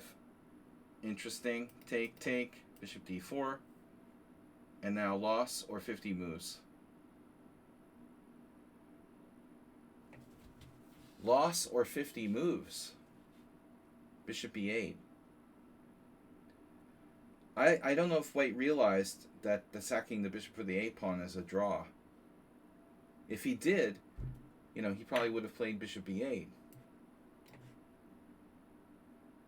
Because if you play king takes f5, bishop takes a7 is a draw. And this is white's only hope, you know. He has to try for this. So I guess after bishop b8, I go a6, and black is winning. But there might be a question of 50 moves. I don't know why it's saying that. All right, so f6, bishop takes f6, here, here. Oh no. Oh no. Oh no. Sung Prison played a5. Insta draw. Trying to mess it up. You put your pawn on a5. Oh my god, a4 is a draw. You just helped him. The only move that doesn't... Oh no, well he only had 2 choices. So it was easy to make this mistake. He had 3 choices. He could have gone here. You know, bishop d4, bishop takes a7 is a draw. Wait, winning? Wait, what? What? Oh my god. Because you cut him off. Oh no, he can't get in the corner. He can't get in the corner. Oh no. It's a draw, but you can't get in the corner. Look, king f1, king f3. Oh no. You can't get in the corner. Get in the corner. I can't. I'm sorry. Oh no, bishop d4. Shit. So you have two winning moves in this position. Not only a6, but bishop d4. Get in the corner. a5, double question mark, a4, draw. Oh my god. Guys, fundamental endgames. And now a4. Easy peasy. You saw that. Oh no. Oh no, 2 pawns down. Alright. Alright, guys. Instructive endgame. Instructive endgame. I've got Matli versus Nefidov.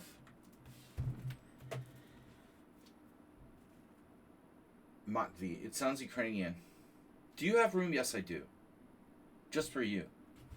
Subscriber Miro. How did your tournament go, by the way? You won the last round? Prime sub. Nefidov's a prime sub. Prime subs don't really love me.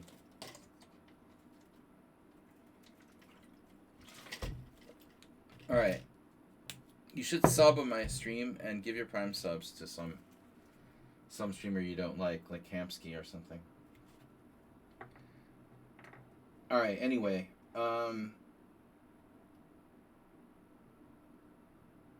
Matli versus Nefidov. You took a draw when I really have, just to not blunder. Lock in more prize money. Oh no. And well, how good was your opponent?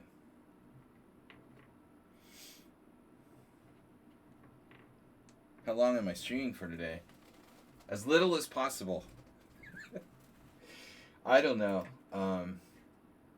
Just until I complete the games that we get. It's not a set time limit. Haysmir was going to send us another game. I don't really have a set schedule. Usually I stream for like 3 hours. Usually like 3 hours on Thursdays. We've been streaming for what? An hour and a half? It's... What time is it? 8 now? So... Yeah, an hour and a half. We're about halfway through the stream, I would say. Or maybe more. Because we don't have too many games. So Nefidov is black. What did I want to say? So hey, it's Miro. Send me your game and tell me about how high rated your last round opponent was. Okay, so National Master versus Nefidov. I never get it when people are like National Master from Portugal. What does that mean? Do they have National Masters in Portugal? I thought that was like a U.S. Chess Federation thing.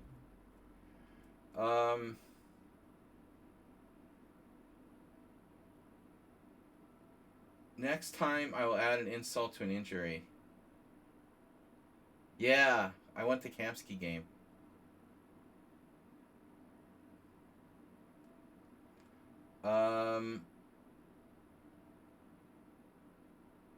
But I'm not gonna say anything bad or tell any bad rumors that I've heard about Kamsky lately. Just for you, Nefidov.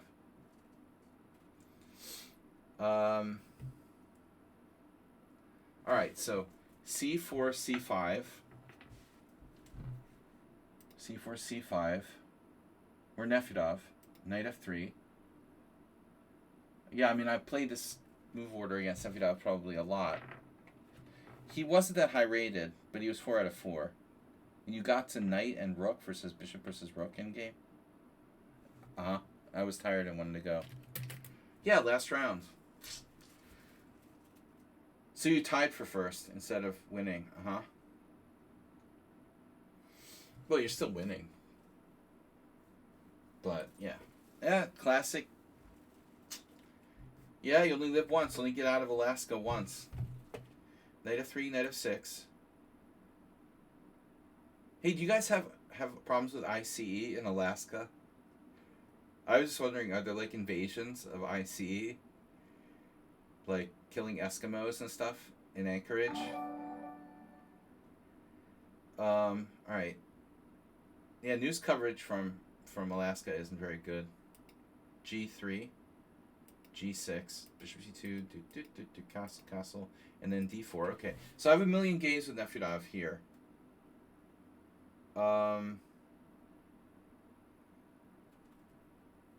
Nefedov always plays C takes D, I think. If you don't play C takes D, you're playing the King's Indian. Then, I mean, you have to consult, like, old chess books. Is this a Benoni or a King's Indian? Alright, anyway. Yeah, I mean, black can play good Benkos after B5. Pretty good Benkos. So white should play, like, Knight C3 and then Knight C6, and then you get, like, a Pano. Okay, so D4, it's in English. C takes D, Knight takes D, Knight C6, Knight C3. This is an interesting move. That might be a good anti-Nefedov move. Knight C2. I actually met someone else from Alaska who lives in Alaska recently. Weird. It's a small world. Alright, in my travels. Very popular living in Alaska these days. As the ice melts. Alright, Knight C6, Knight C3, Knight takes D4, Queen takes D4, D6. And white to play, usually white plays Queen D3. Having said that, there might be other moves, like, what's wrong with Bishop D2? I never tried Bishop D2, for example. I've tried everything else. I've tried Bishop G5, I've tried Queen H4, I tried Rook D1. I don't know if I played Queen D2. It's kind of a weird move. B3. So B3 is an actual variation.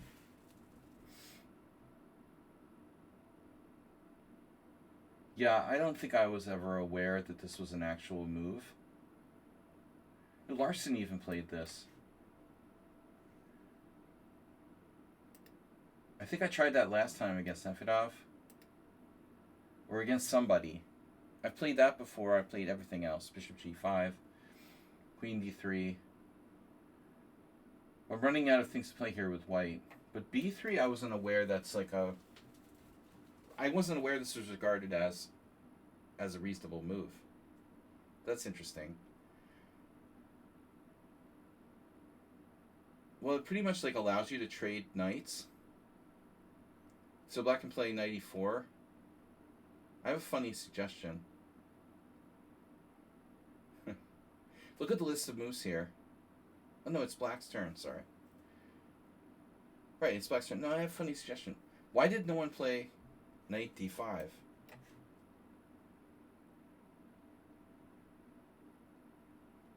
Is that just bad? I mean, Queen takes D5, Bishop takes C3. I mean, like, seriously, what's the difference between Knight E4 and Knight D5, ultimately? Look at the list of moves. It's like 1, 2, 3, 4, 5, 6, 7 possible moves. And no one played Knight D5. Kind of funny. They played worse moves. It looks like A6 is actually worse. A6 is worse than Knight D5. What else is worse? Oh, shit. No, A6 isn't worse. Wow, you have D5 equalizing immediately. You stopped using the computer, Nefedov. I told you to use the computer. D5 equalizes immediately.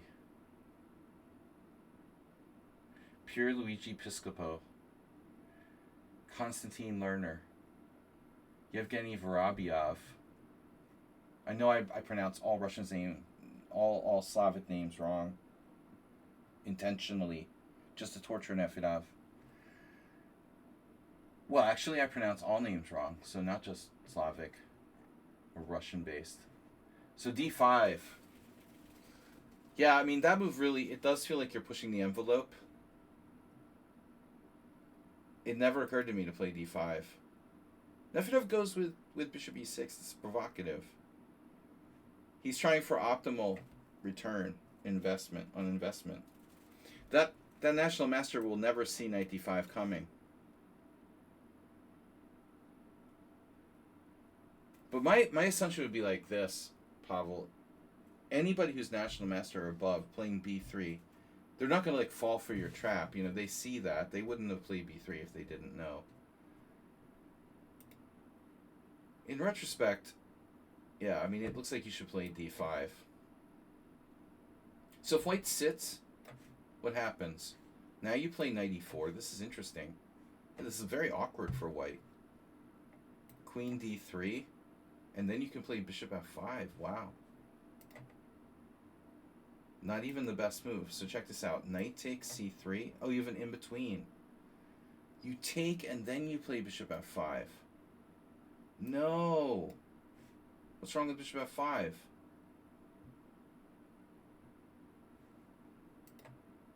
Dude, how could they not find that? That's obviously the move. Oh no. Still, it's probably a draw. Sorry, this is subscribers chat only.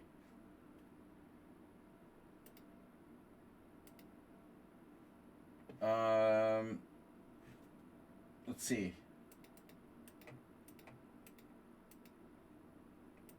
Bishop e2, that's an option. So Nefedov plays for a win with bishop e6. I think that's good against a lower rated player. Frankly, Nefedov, but maybe here you should take the equality. Does white have possibly like a lingering advantage now, is the question. A Chinji versus Shamkovich.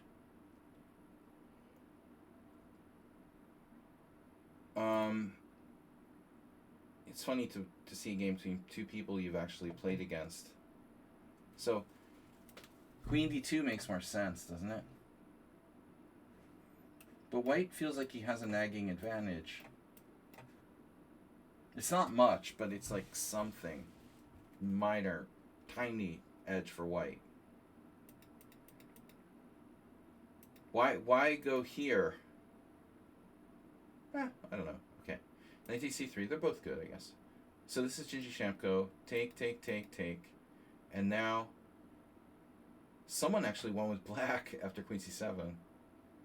Mardich lost. Alright, so Queen c7. Nefedov, I like your Queen d7 though. This is okay. You're just gonna be exposed to danger. High levels of radiation on the D file. But the exchanging of bishops on h3, obviously totally makes sense. Ah, Lyndon Johnson.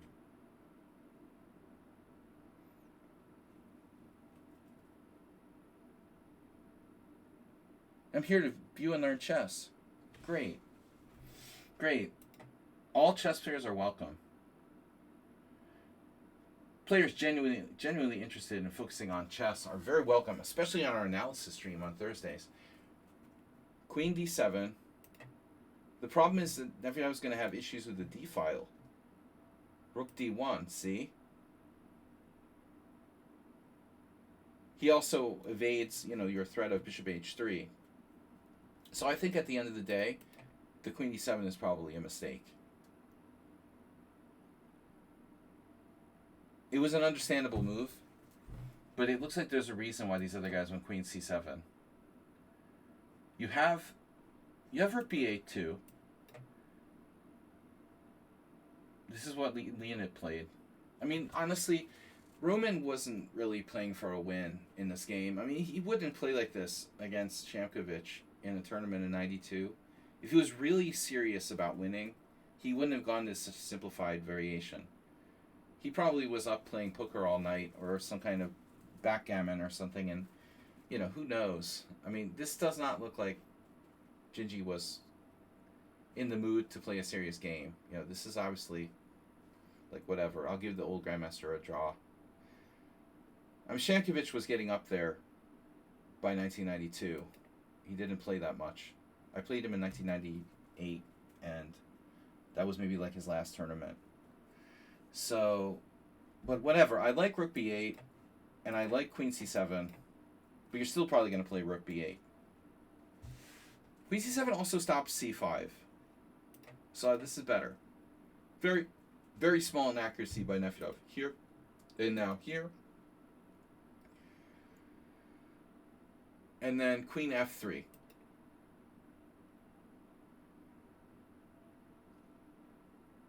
Doesn't seem to like the dark squares, your opponent. He insisted on queen d3 instead of queen e2. He insisted on queen f3 instead of queen e3. Rook a b8, correct. And now you're really threatening. This is serious, b5.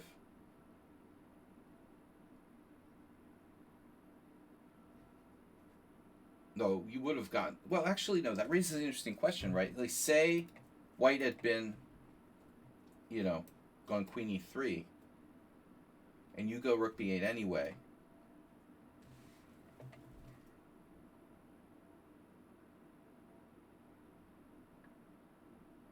Then he goes rook c1. And now I guess my question is, does he have b5, c5?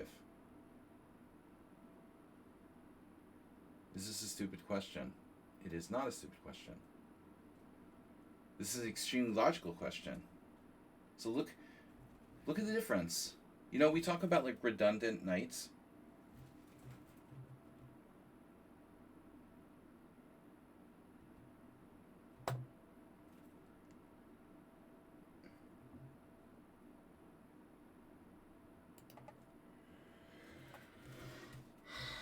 Anything that I say can and will be held against me in a court of law. I'll permit the evidence to be introduced into the court, but I'm going to warn the prosecutor this time that this behavior will not be permitted on a regular basis. All right. I want to be a judge.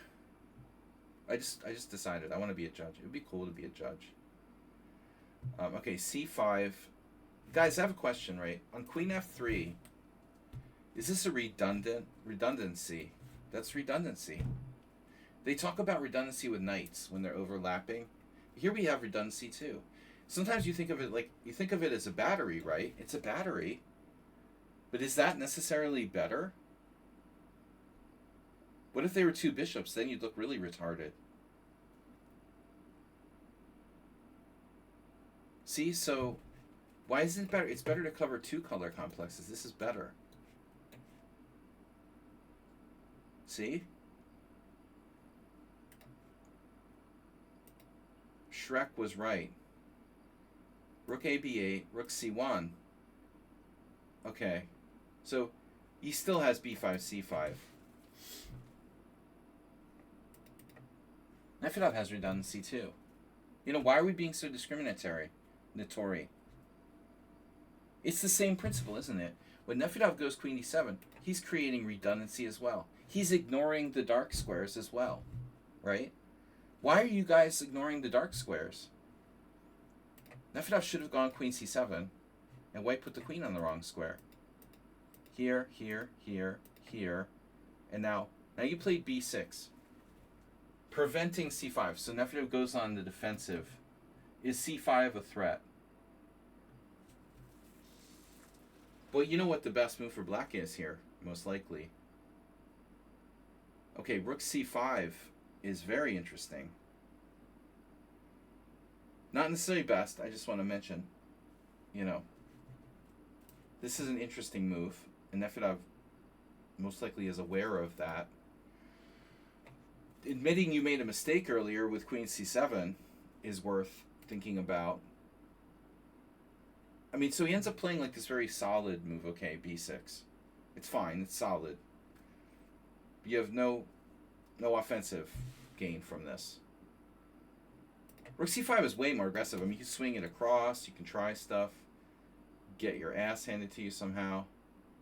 You could get hit by b4. Of course, there's some risk involved. You can't play b4 right away. You just take the pawn. There's some risk involved in playing rook c5. So b6, Rook d4. I think our hero with white is in his element now.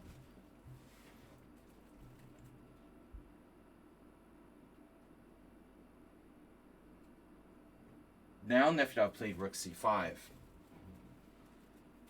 Nefedov, I have another suggestion.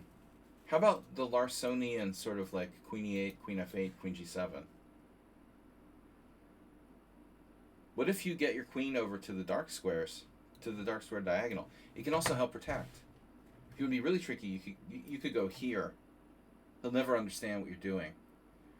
If you go here, it's like obvious you're heading for f8, right? If you go to d8, you're like hiding it, you know? I don't know. So, okay, rook c5. And now white played what? Yeah, that doesn't make any sense. Wow. I mean, he put his rook here to prevent the move. Uh-huh. So he didn't want to go with b4. And now, so Nefedov by playing this move is essentially threatening to play b5. So I have another suggestion. White could play a4. Schieber-Spieler or something would definitely play a4. You have to be willing to play a4 in this type of structure. The guy didn't. Yeah, big mistake. So if he plays a4, do you play a6? Or do you play b5 anyway? If you play b5, he takes, you take. Theoretically, you have the worst structure. I don't know if I like that. You could blockade the queen side with like a5 with all of his pawns fixed on the wrong color. I don't know. But he just lets you play b5. Boom. And black is good. He has to take. And now you have 3 different ways to capture. Yeah, I mean, I hated your queen on d7. It's been so restricted. So here, okay. So who's better here? Nobody? Nefedov? Because he's starting e2. He has a bigger pawn island. Rook a4. a5. Queen e3. Queen e3. That's a creepy move, huh?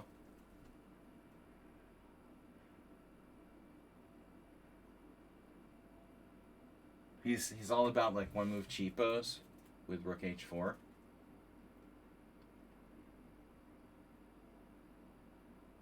But this is kind of surprising. You went rook e5 and he doesn't go queen h6. Because of queen e2. Oh no. Yeah, but I have a stupid suggestion. White's like in trouble now. You're going to play queen takes e2, attacking the rook at d1. Why doesn't he play rook e4?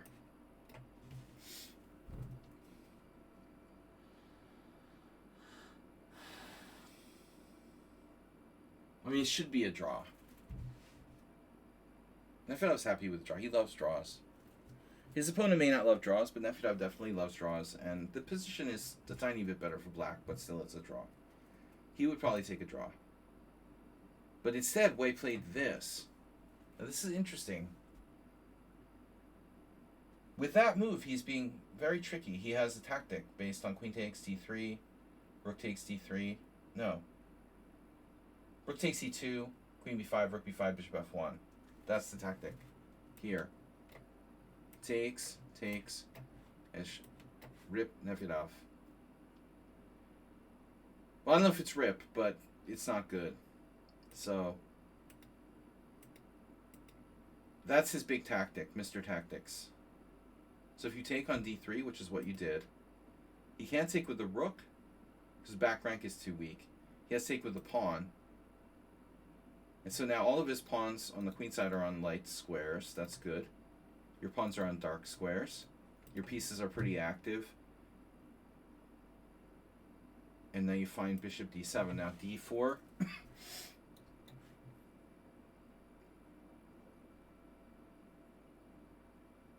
D4 is no problem. Just go here. No, that's a problem. Alright, what are we doing on D4? You have to find a good move now. Just... Actually, it's not that easy. Somebody help me. We might have to play bishop takes a4. I don't love that move. It looks like that might lose a pawn. Somebody help me find a move here for Nefedov. I'm having a problem finding a move. Rook b5. I guess rook b5. Rook b5, bishop f1, and then another weird... You have to keep moving your rook to like weird squares, like here. Bishop f1. Yeah, you can go over to whereverville. h5. I guess h5 is fine. Yeah, you're okay. You have rook h5. His rook's hanging. He has to move it again, and you're fine. All right. So rook c4, rook e2, and now rook c7. Oops, counterplay. And then you didn't play rook d8.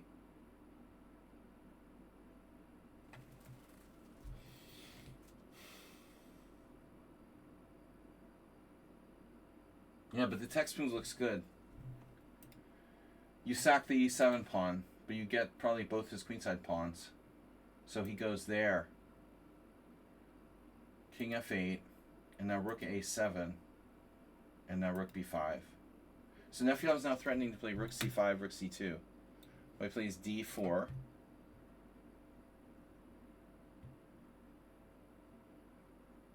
And I got those two games, by the way.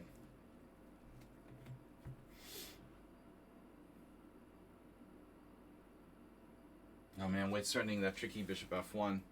There was a guy at the World Senior who dropped a rook against me in an endgame with that move. I had a bishop on f1, I played d4, and he hung his rook on a6. Because you're never expecting, like, d3, d4 to, like, pick up a rook on a6 in an endgame. You know, he just completely spaced. No clue that I was attacking his rook. This is a very good move. Nefedov finds best move. Rook d2. Can he, like, check you? Your king will just go up to f6. a4. Oh my gosh. That's a dramatic move. Rook f5 is very dangerous, but has to be considered. After rook f5, you're getting boxed out. This is very awkward. Now your rook is really short of squares. I mean, I don't know if you want to do that. Computer likes it. Yeah, you can play rook f5, f4, rook takes d4. Your rook is awkward, so he doesn't want to do it. He did this. Okay. You got 2 pawns for 1. This is fine. So you keep the big island. Reminds me of South Park. The island, the plane. It's just one game. Wasn't sure. It was just one game. No, I know. The other guy sent a game. Other creature. Rook takes c4. Rook takes a5. The plane. Rook a8 check. How does Nefedov not win this now? Well, the a pawn. He's got a rook in front and in behind. That rook is... I mean, those rooks are covering that a pawn. King g7 now. How do you stop such an a pawn? Rook in behind, rook in front. You got to double behind it. So a5, and now here I expected Nefedov to play the old rook d3, rook a3 trick.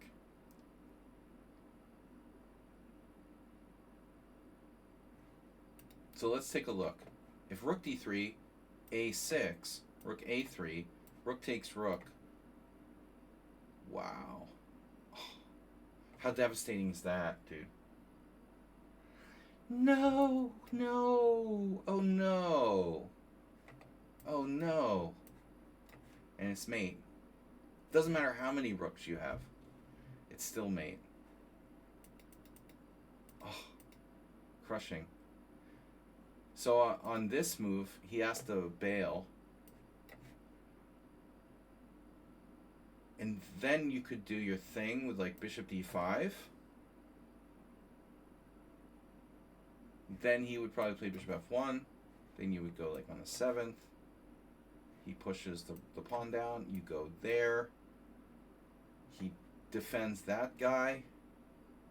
But eventually feels like black is close to winning. You know? Black is winning here. Oh, the rook's hanging. Whoops.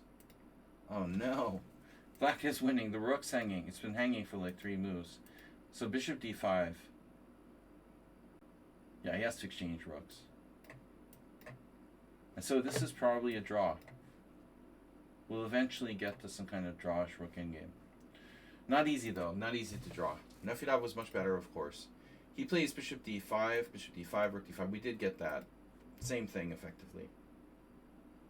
You're gonna have to give up one of your pawns for his pawn.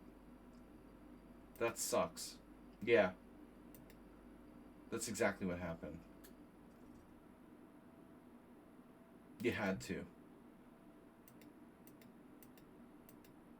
But I mean, obviously, this is not an automatic draw. The D pawn is an interesting case, right? The best pawn to have is the C pawn, because the C pawn it's like matter can neither be created or destroyed. The C pawn is neither very far away or too close. Maybe I'm lying. Maybe the rook, the knight pawn is better. All right, knight pawn. Yeah, knight pawn. Knight stalker. Yeah, but the D pawn also not so simple. There's no way that Vladimir, or what's his name, Kirill Gergiev is like beating every like 2300 in this position. Dude, there was some endgames at the World Senior. Unbelievable, man. Giving a draw here. No, this you play until the cows come home. All right, Nefedov was very, very polite and gave his opponent a draw. Probably a simul. Miro with the game. All right. Copy.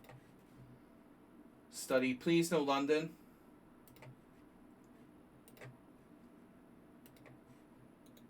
Please, promise me it's not a London. Thank God. All right, it's not. Particle can exist in superposition of multiple states at once. Up or down. Very binary. No, the B pawn is the best for the winning chances. The D pawn should be a draw, but, you know, again, you should play forever. So what's this? We're black? It's the Caro Khan. Oh, yeah. All right, well, I'm happy as long as they're not playing e5. I mean, I think that e5 is the only good move for white, objectively. And it took me a long time to really agree. It's true. The problem is that e5, number one, it leads to very closed, long, convoluted kind of positions. It's not for everybody.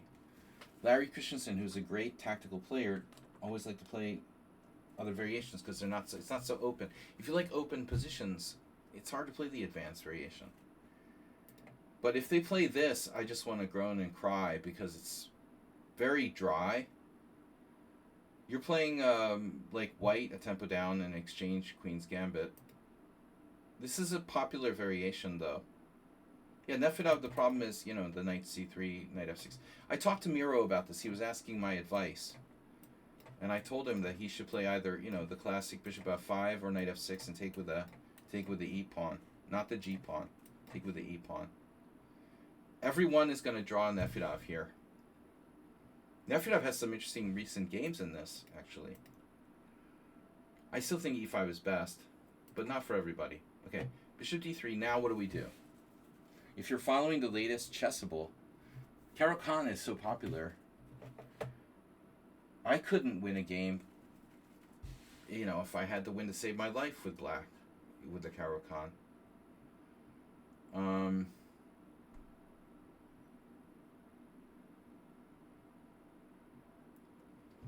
There's all kinds of different approaches. You know, everything is possible. G6 is interesting.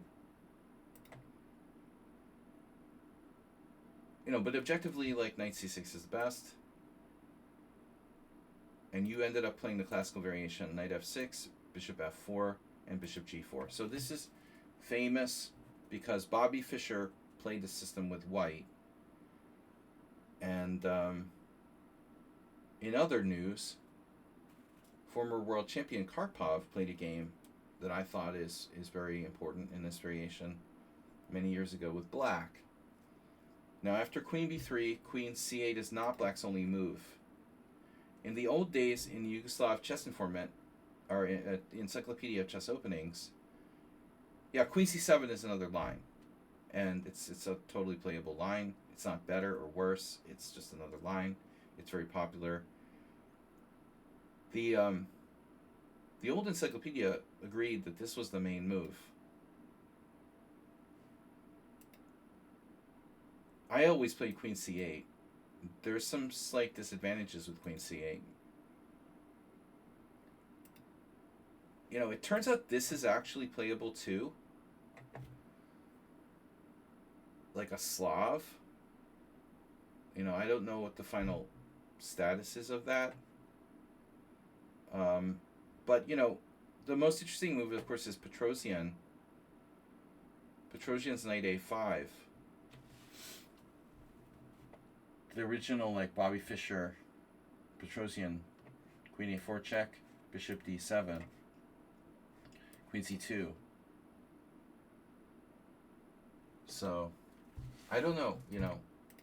But you're playing what Karpov used to play. Queen c8, knight d2, e6, and now on knight f3.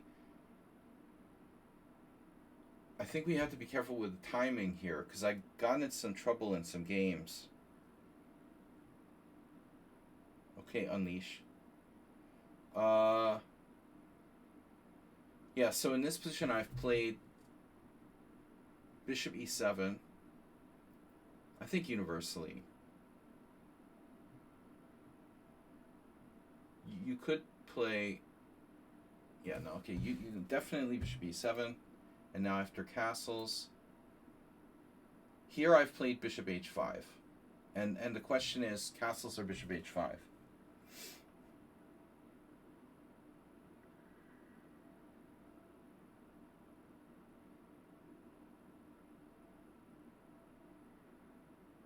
When I castled, I got in some trouble with knight e5 or whatever. By the way, I face everything here. Finally, rook a e1. That was Gingy Karpov, 1988. See? James West, Sladgy, 1989. Hamilton quads.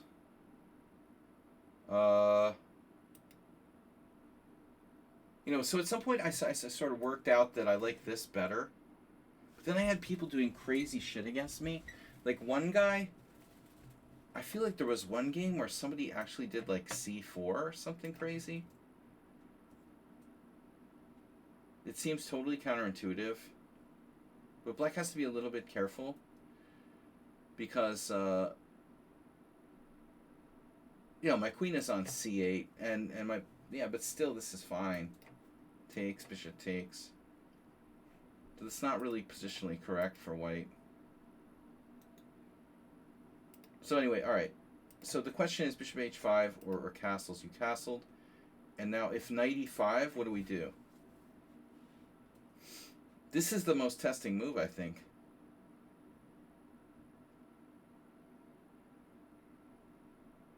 Daniel Gurevich, that guy. That weird, like, bot. I wonder if he was a computer. He, like, disappeared. Beat me too. And then disappeared. He was probably, like, a computer experiment or something. So if knight e5, knight e5, and if d e5, knight d7, queen c2. Yeah, this is interesting, right? It looks bad. So what do we do now? Look at this score. This is retarded. White is better according to the engine, and white has 0 wins and 2 losses from this position. That's messed up.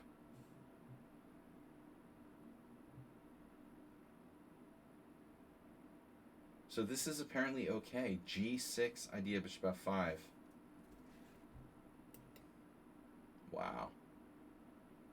Rendell losing with white because it's David Howell. But white play h3. That's like the lamest move ever, dude. Bishop f5. White loses this position. Bishop f5. G takes f. Okay, anyway. That's not that easy against a really strong technical player, I would think. I had this. Queen c2. Yeah. So I definitely had this happen. Look at these games. Barakesh, McShane. Someone played Queen e8 here. Oh my god. Laznikov played that. That's horrible to have to play that. Bishop g6. Knight g6. hg6. So white keeps some kind of slight edge. Alright, anyway, let's see what happens. So rook fe1. Now you can play bishop h5. That's what you should do. Yeah, now you made a really bad move. I mean, this is basically like a gigantic tempo loss.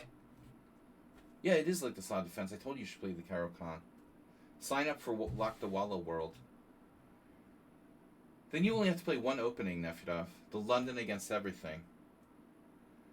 It makes chess completely boring. This is Hey It's Miro's game. Why did he play Queen d7? This is weird. You should have put your queen on d7 in the first place. So I guess some people are going to play like bishop f5. In some instances, I don't know. But he's supposed to play bishop h5. If you ever watched my stream when I was playing the Caro-Kann. No, you don't want to play bishop d6. You want to trade your light square bishop for his light square bishop. So you're supposed to go here. Then they go knight e5. Then you take. And if they take with the pawn, you know, you're in time. Maybe I got c4 here as well. I think I faced this here as well. There was some computer like player I played. Dude, I'm serious. This happened. This happened if you look in the database. There was one guy who played like an engine against me. The line was knight c5, bishop takes h7. I think he was Serbian too. It wasn't, you know, Bijak. This is so computer-like. I like freaked out and lost with black. Let's see if we can find the game. I don't know how it's not in here. I'm 100% certain that I had this exact position on lichess. And I only really play on this one account for the most part, so. Where did the game go, you know? Was this game, like, not saved somehow? I don't understand. Where did it go?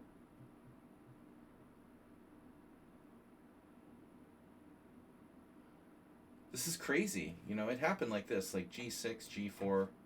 I think I probably tried rook h8, g takes h5, king g8, and then h6. And I was worse. I don't know where the game went. But anyway, the moral of the story is that when white does this kind of trick on the queen side, the game's not here.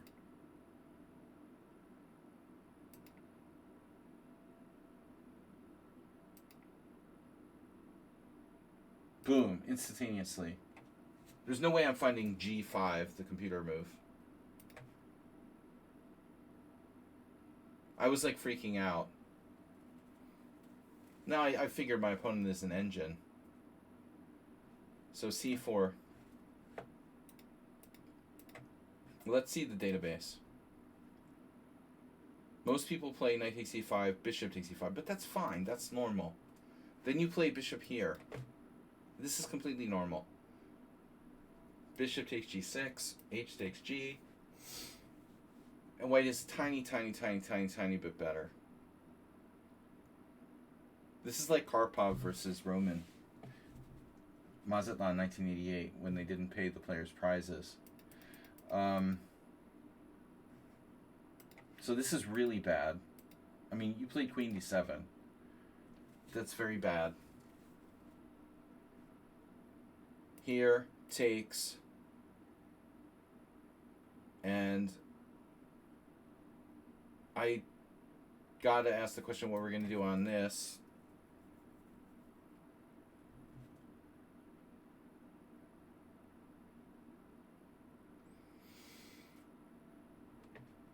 We can see this is a line in some positions, but what do we do in that instance?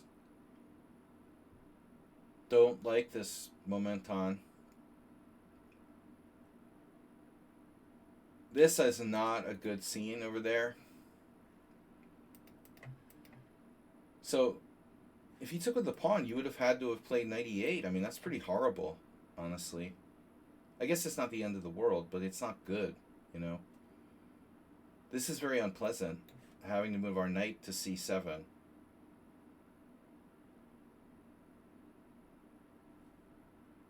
Martin? Or Martine? g5 pretty much forced, g6 pretty much forced. Yeah, in that position, but we don't want to go into that position. We're not going to let this happen. I mean, queen e7 is a very bad move, and you get what you deserve here. But he's so lucky that the guy didn't take with the pawn. You know? Yeah, his bishop looks stupid, but our knight is stupid too. White has a space advantage. After queen c2, what are you going to do? Now you have to make a bad move. Either g6, bishop f5, or h6. None of these moves are constructive for black. Maybe you could try bishop f5 and then hope, you know, if you're lucky, you can get your knight to c7 and e6. But I still think that white is better. You know, it looks bad. This looks very bad for black. So I don't like it. You were lucky on bishop takes e5. Now it's like back to a normal position. You've transposed back, kind of tempo down with queen d7, queen c2, bishop g6, and then the ultra lame h3. So h3 actually is a very bad move because, in my experience, going back to, again, 1987, the idea in many cases is this rook is lifting. If you check out Karpov, black against Gingy, similar stuff happens, but having that square free for a rook to try to like checkmate black down the h file is very useful. This move takes away the rook lift, you know, rook h3, which might actually hurt white quite a bit. You know, so we're fine. Now you got in b5 too, so you got like double. Actually, the best benefit of queen d7 is that it does support b5. Supports immune system health. What's white's best move now? Well, they should take, write that off, and then play a4. This is what white's supposed to do. They discourage your queenside minority attack and the bishop here. And you said you were going to trade the bishop. Well, yeah, maybe you should at this point. And then black is only microscopically worse. But he let you get in b5. And that's probably very good for you. I personally had games that were pretty much the same. a3, a5, and now knight f3, whatever. Here you have an interesting moment now. You could actually try to sink a knight into e4 and kick his bishop off with like f6. If you want to be aggressive, this also covers his knight coming to f3. If he was thinking about, and he probably was thinking about like knight h4, I don't know. When he goes here, you have the option to go here. But it's risky to play f6. If you play f6, you're going to be totally changing the game. You know, maybe this is the wrong idea. You're kind of committed to playing on the queen side here. I don't think you should be doing like two different plans. So whatever. Okay, rook f c8, and then bishop f4. Very subtle. Queen b7. You seem like you're like allergic to playing bishop takes d3, but I don't know if you should necessarily be afraid of that. I was also thinking about this. Maybe you can protect your rook so you can execute b4. So for example, like knight e5, b4, a b4, a b4, you know, rook a8 and queen takes.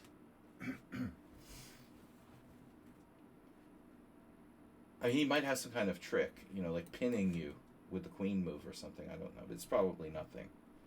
You're structurally playing this the way you're supposed to. To get in b5, b4, this minority attack, it's a queen's gambit. You went here, okay, fine. That's fine. Takes. I think it's a good exchange for him, but whatever. Knight e5 is also good. Takes, takes. And now knight e8. But, I mean, your main plan is to play b4.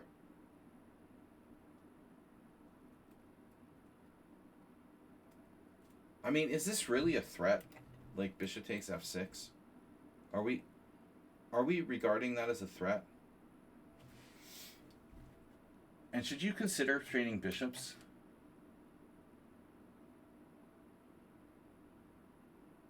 You know, if you don't have a bishop on g6, yeah. I mean, I'm probably not allowing him to play bishop takes f6. Now I would go here. And you can bring your knight back here. Like, for example, f3, knight d6. You lose a pawn. That's not good. Okay. Alright, well, there are some considerations. Yeah, you don't have to play bishop takes d3. Okay, fine. You could just go here. Knight e4. And if f3, you go back to d6. And you're threatening, you know, eventually to play b4. So you play knight e8, he plays rook e3, okay, f6, notice he can't go here. f6, weakening your e6 square, so you've committed to both the queenside minority attack and the central move e6. Bishop takes g6, oh my god. H takes g6, okay, fine. And he exchanged, and so now you have this, like, Tetris, Lego. That's a very good Lego. You know, he exchanged in kind of a weird moment where I didn't think he had to. So, you put your king on f7 and he can't do anything, basically. Yeah, this is probably white being too optimistic. Rook a6. I don't know why I want to use this rook more than this rook. I'll tell you why, I guess, because my queen is protecting the b pawn, so the a6 seems better. I'm not sure if it matters. See, there's an issue.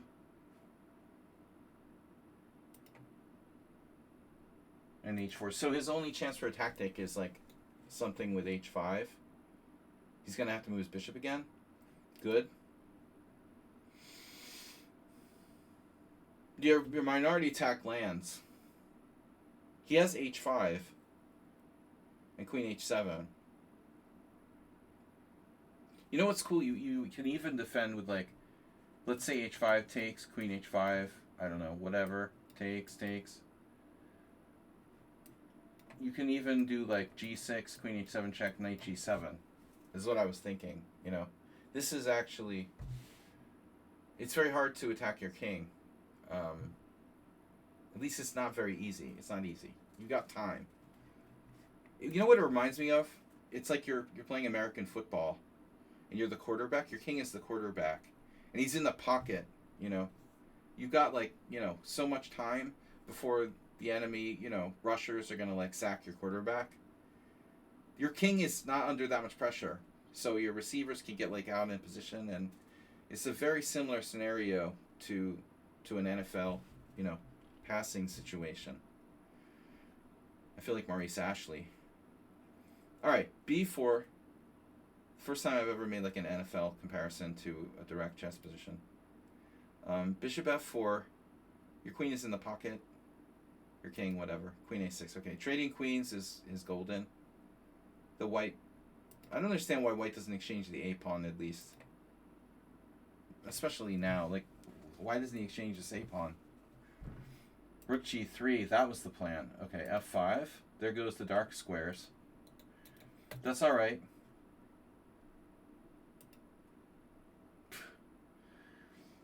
Yeah, awkward. This guy's like one-dimensional thinking. Bishop e5, I don't care. Now you can play knight e4. Of course. I think you're winning now. Queen and knight combo. And his position is awkward. Takes. Almost have something immediate. Queen c4. It is funny though, you don't have an immediate breakthrough. Damn.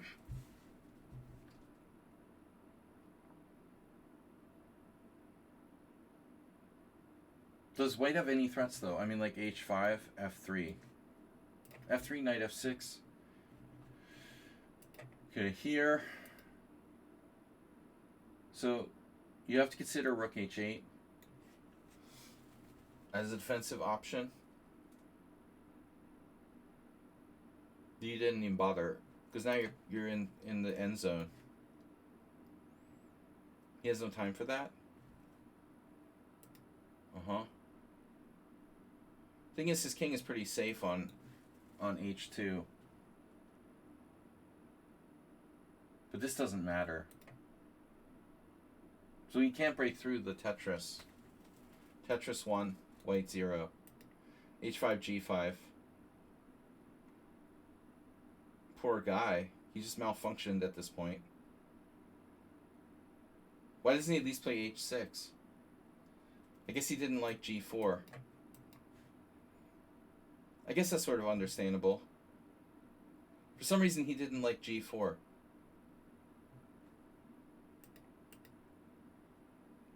Oof. Yeah. So does he have like one last try? I mean, like g4 or something? He's getting mated. Oh, rook takes e4. And let's see.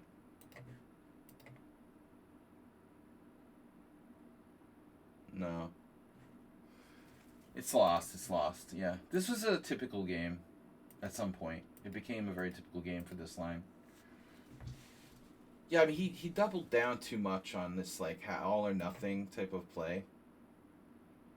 If he approaches this position realistically, you know, it's probably a draw. I mean, but it's important to be rational, you know. White became irrational and, like, obsessed with, like, attacking you on the king side. Move 32. Here.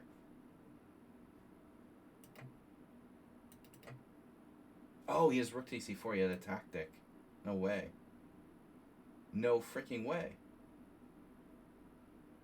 What? That's crazy. Wow. Thank God he wasn't using his engine. That's crazy. He had rook takes e4. That's hard to see. So he has to get his queen in here, and down here you can't protect. All because you had to play f5. Aha. Well, this is very interesting. So he induced you to play the f5.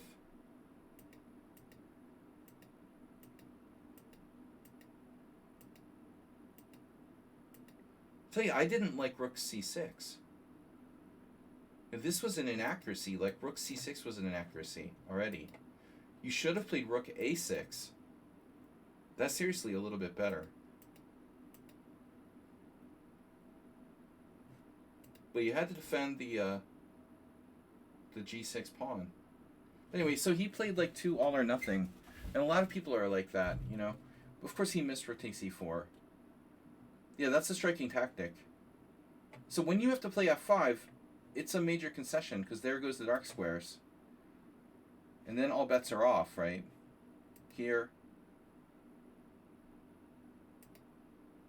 And then here. So I wonder, in this position, knight e4 is the obvious move. And it's also probably a mistake. Well, it's definitely a mistake, right? Talking about mindfulness and stuff. Is white threatening anything? I think you have to keep that in mind constantly. Is my opponent actually threatening anything? So, like, bishop takes f6, pawn takes f6, and what if he had like 2 moves in a row? What would those 2 moves be? You know? So what is his threat here? His pieces are awkward. They're like, you know, elephants. They're not cats. I mean, look at those awkward rooks. Does he have any threats here? Meanwhile, you're breaking through on the queen side. So you chuck the knight into e4 thinking like, oh, this is an easy no-brainer. And you miss this beautiful tactic, obviously, by him. He didn't even consider it because it's slow looking. You know, you figure... I mean, honestly, you would figure, like, at the very least, black could, like, run away to the queen side or something. But no, the bishop on e5 is a killer. It's, like, totally dominating. He just, like, mates you. That's amazing. But, you know, the real mistake, you know, is assuming you should have to play knight e4. So say you just, like, go about your business on a3, right? Take. Let him take on f6. This is not a problem. No queen b7, bishop f6, you take with the pawn. And that's the thing. He can't break your Tetris. This Tetris is very hard to break. If he ever tries to play h5, you play g5. And then you have 2 layers. It's an onion. So pawn structure is so key here. Yeah. You just played knight e4 like auto move. Yeah, you got to think at all times. Try to avoid playing the obvious. Doing the obvious thing. Lyndon freaking Johnson. Blitzfuel GM. Oh no. I don't know. I can't do that. Alright. Too edgy. I can't do that.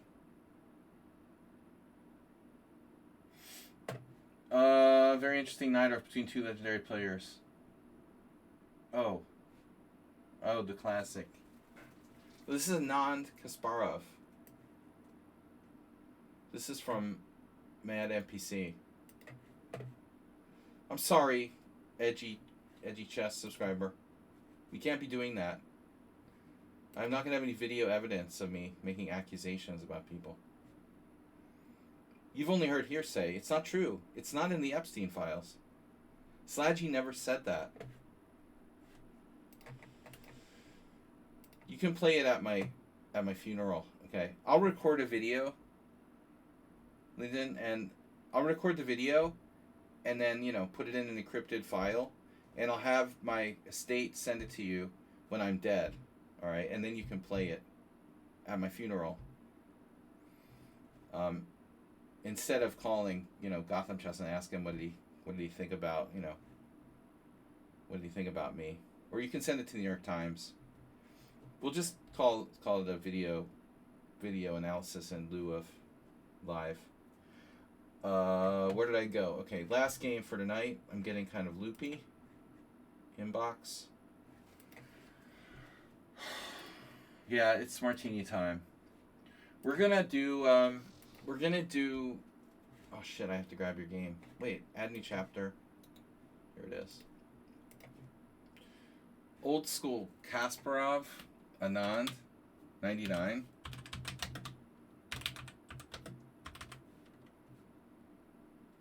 I'm not skipping your game. I'm putting it in my will. No, it's going in the will. I'm telling you, yeah. You'll have a video testimonial. And you can play it at my funeral. The big reveal. You could do a live stream. Alright. E4, C5, knight F3, D6. So I've been looking at the Najdorf lately. This is fun. Knight C3, A6. And now the old F3. So if you play e6, you get an English attack. I played a lot of knight c6. This move is a little bit probably insufficient. Knight c6 is not a move that's common with knight off players. So Gary goes into it. Objectively, the best move is probably e5. I think e5 was the best, but Gary never really liked playing e5. I can agree with Kasparov. I mean, there's more flexibility here. And Kasparov liked to play the Skavadingen. And he liked very much playing this, and he influenced me a lot. Because Kasparov never played Sicilians with e5. I also stayed away from it, for most of my chess career. So I was influenced by him. But the modern players very much prefer to go with the engine. And e5 gives black space. This is going to sound weird, but these e5 knight arfs, it feels a little bit like playing the Roy Lopez sometimes. Because you often get the same piece configuration. Like bishop e7, bishop b7, knight d7. It looks like almost like a Spanish or something. I don't know if other players have ever really said that. So this was Skavadingen move order. Well, no, it was a Najdorf. F3, e6, and then bishop e3, b5. And so it's an English attack, Najdorf. And in '99, this wasn't new, This stuff had been very standard from the early '90s. But theory was really exploding, like so many games in the English attack at this time, I imagine, The Najdorf e6 theory was. So e6 was still probably, as more popular than e5, where today it's more e5. So white here can play either g4 or queen d2, play g4. And now, I'm not qualified to really analyze this from the theoretical standpoint. I'm wondering if I ever had this position on the board. My practice, probably not. There could have been a game I had against John Langrek in the World Open in the early 90s. I think I had a game once that was something like bishop b7, g5, knight fd7.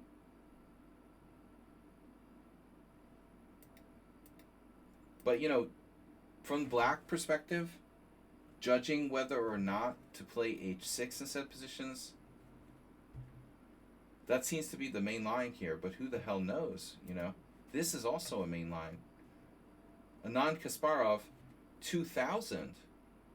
So Anand Kasparov rematch 2000, and Kasparov would play knight fd7 immediately. So that's an interesting question. Kasparov would play this again in 2001. Again in 2001, Anand would play it himself multiple times. Gelfand as well. So, I guess it's not clear if h6 is such a constructive move for black. This is a weakening of black's king side. The general rule is not to touch the pawns in front of your king. But black isn't planning on castling king side in most cases here, I guess. So, knight on bd7. There's also b4.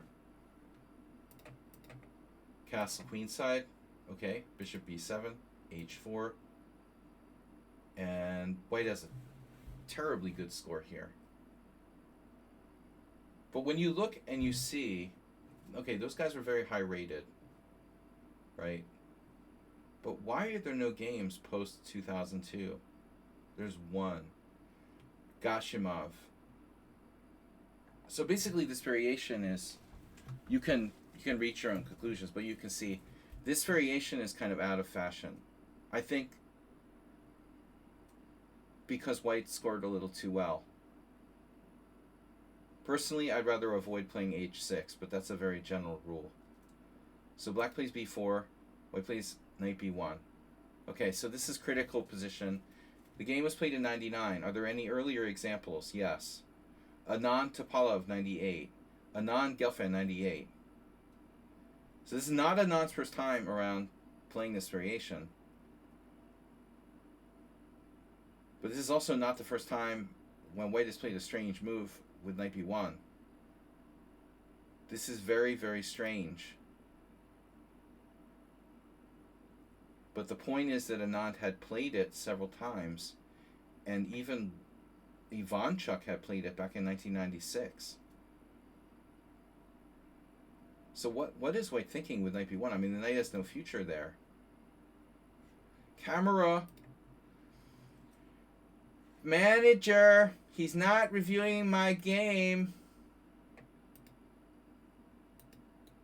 Manager, not taking the bait.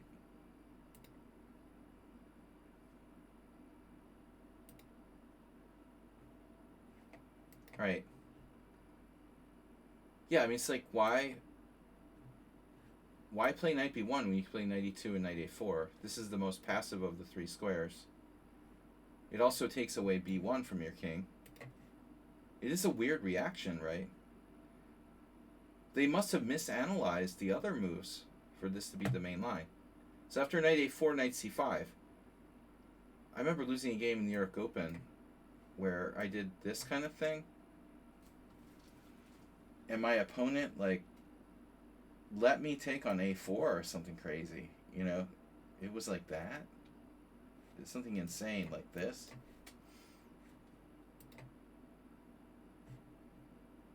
This is really weird. You know, that's what you're afraid of when you play knight a4. You're afraid of, like, black playing knight c5, and then you have to, like, take, and this doesn't really, you know, you don't get anything. I'm just going to trade queens. So White must think that, like, knight e4 is not so good. Why? What about the other move? The knight e2 actually has a kind of bad score because of d5. And these games go back. So if you look at this, this is an even older move. Look how all the games are 94, 93, 92, 6, 7. 96, 97. So, a little South Park humor. Alright, we like to stay up to date around here. So knight b1. And now, so this is the, yeah, this is the era, the move of the era, d5, defending the b4 pawn. And attacking the center. Yeah, man, I remember this being a thing. Caruana was born right about now. A little bit later, yeah, we would see Caruana starting to play White, right? In the early 2000s. The early to mid 2000s. Bishop h3. Yeah, this is crazy stuff. It's all gone out of fashion. Bishop h3. And now g5. Oh my god. That's embarrassing for the bishop on h3. Don't you hate that when it happens to your bishop on h3? So what's the history of this move? So this was new. This was new. Leko Topalov. So Topalov gets the novelty. No. Yes. So Topalov must have played this first, and Kasparov copied a month later. Topalov's computer found this move back in 1999. G5. Stuffing the bishop on h3. Takes, takes. And if bishop takes g5,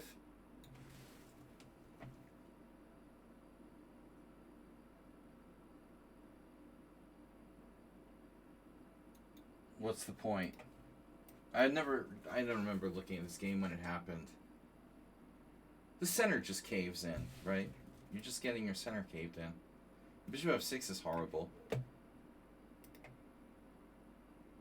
Alright, so G5 just slows white down. You take, white takes on D5. Okay, fine, we take with a knight. You grab a pawn. So white grabs a pawn, right?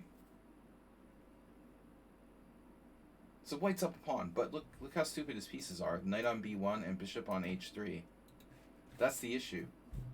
The issue is one of coordination. And that's why white has never won a single game here.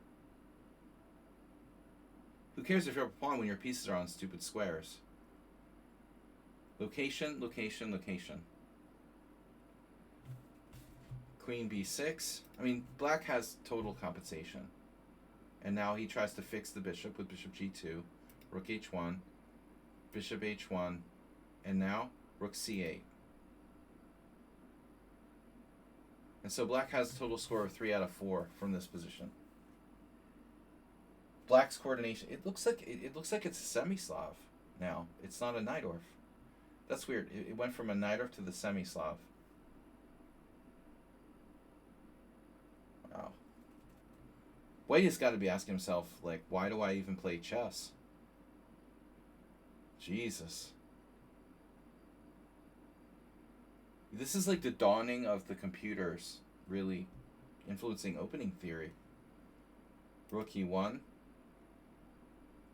And now white, the question is, can white survive?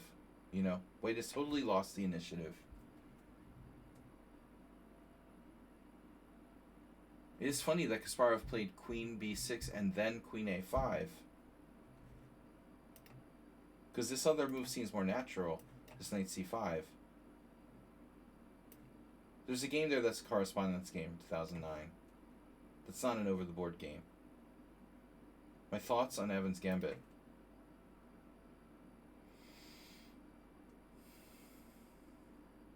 Well, it's a good opening for beginners, probably. Intermediate, beginners to intermediate. But it's not something that should be something like a lifetime opening repertoire. It's kind of like the Mora Gambit. Dubious, but black has to know what they're doing. Good way to learn how to play for the initiative. Queen A5. F4. And now white almost has some threats.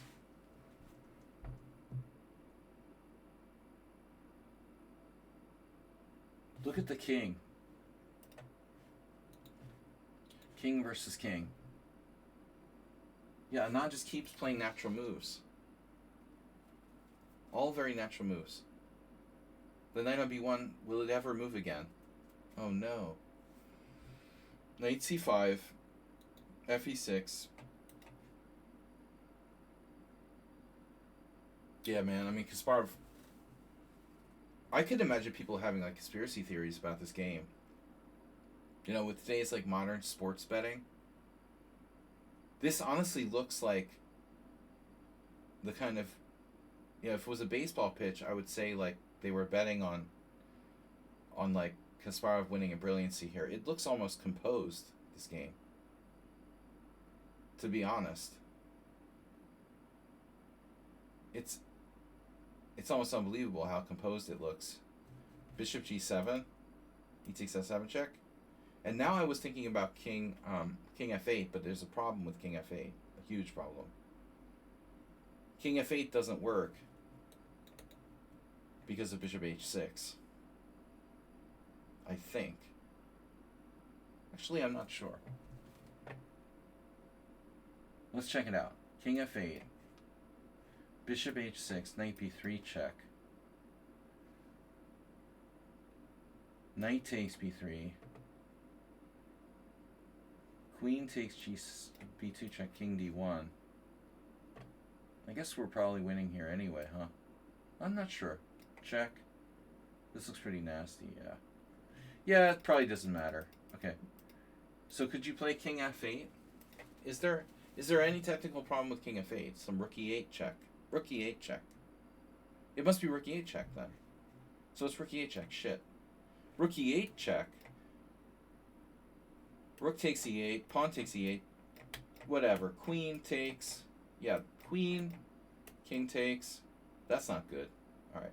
Stupid question. Rook e8 disrupts everything. So we have to play king f7. And now Anand just doesn't have a good check. And black's king is just like walking away. There are 2 colors on the chessboard. Oh, there's also bishop takes d5. Okay. Anyway, bishop takes d5 check. That's not a good move. But Anand is desperate now. He's totally desperate. This frees up e7. We were expecting bishop takes. But Kasparov takes with the queen, so he's attacking g5, d4. Gives himself a little bit of defense of like b7. He defends f7. And he just walks away. What about the white squares? Where's white squares? Where's white's white square play? Gone. Right, gone. There's no white square play. It's only dark square play. Check, king takes, and now this is embarrassing. White's next move is embarrassing. Knight c3? That's embarrassing, bro. So you brought your knight back to b1 so you could bring it out and lose it immediately with b takes c. Knight f5, check. King moves. This is an interesting question, though. And that's the point. What Anand was able to do was set up tricky checks, you know. He has queen over here. If you go to the H file, he has the fork here. You know, if you go to G6 or G8, you get forked. On F8, there's some checks, though it might be a possibility. I mean, F8 could be viable. Most importantly, black's up a rook in this position. King F7. So I see he's gonna have this at the end. So he's gonna win the rook back. Yeah, but he loses a bishop. He loses a bishop. You gained a friend. And all Kasparov needs is 1 pawn. Well, no pawns, really. If I can get the knight, I need no pawns. Knight b6. Dominating. Another knight only has the a8 square available. Oof, that's awkward. This can't go here, can't go here, can't go here, go here, can't go here. So it only has a8. That's not good. Meanwhile, black can play like a5. Obviously, it's lost. Now a5, stopping the king from penetrating the b4. And oh, knight a4. So if you trade, it's a draw. Well, that's not good. So it's still very, very interesting. The problem is white can't sack the knight for the pawn or he's lost.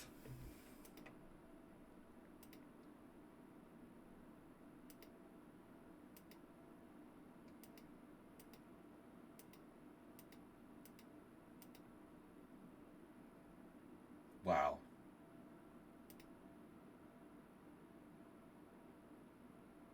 Wow, this is a draw. Oh my god. So it's been a draw here. But Kasparov made a mistake.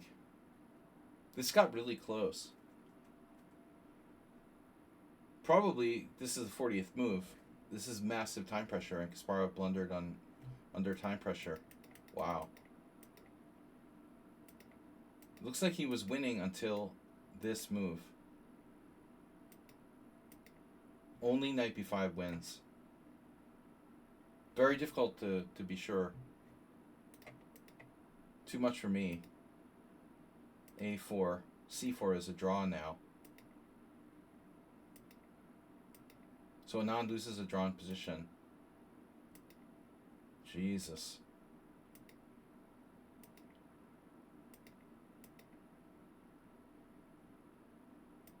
Oh my god. So c6 loses. Wait.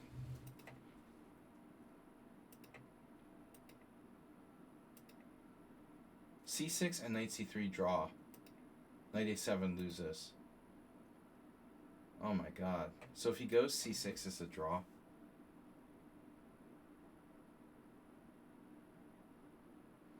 Black takes, and you play what? Knight c3? Game over? Oh my god, poor guy. c6 is an easy draw. He played knight a7. So if c6, knight takes c6, knight c3. I'm going to take your pawn. Shit. Unbelievable, and I got to a drawn position here. Just to show you. Now we're going to get a mating net. c7 and bishop f5. Yeah, that's brutal. That's brutal. So if king takes a4, this is ridiculous.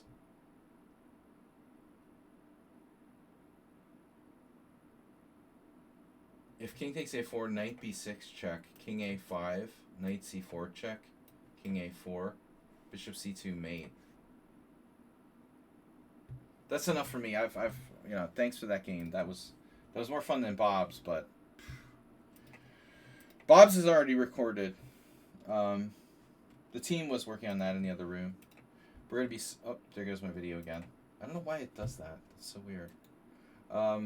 Every time I say Bob, it just like gets blurry. So yeah, that game was tedious. That's too much to analyze in a short stream. I'm on Gary99, but an epic game anyway. I'm gonna be back, play some Blitz with you guys tomorrow. Asterbait, you gonna be here? You got where's your streak? Where's your streak? Your viewing streak, Asterbait. Did you mess up your viewing streak? No. How come it didn't mention your streak? You got a stream streak going. But I'm glad we got we tricked Linda Johnson into streaming. I mean subscribing. Sorry, and that's all right. I'll get you back on at my funeral. I'll live stream the video. We can play it at my funeral. Tomorrow Blitz. And then Sunday Simul, the iconic Sladgy Simul, best stream. The best stream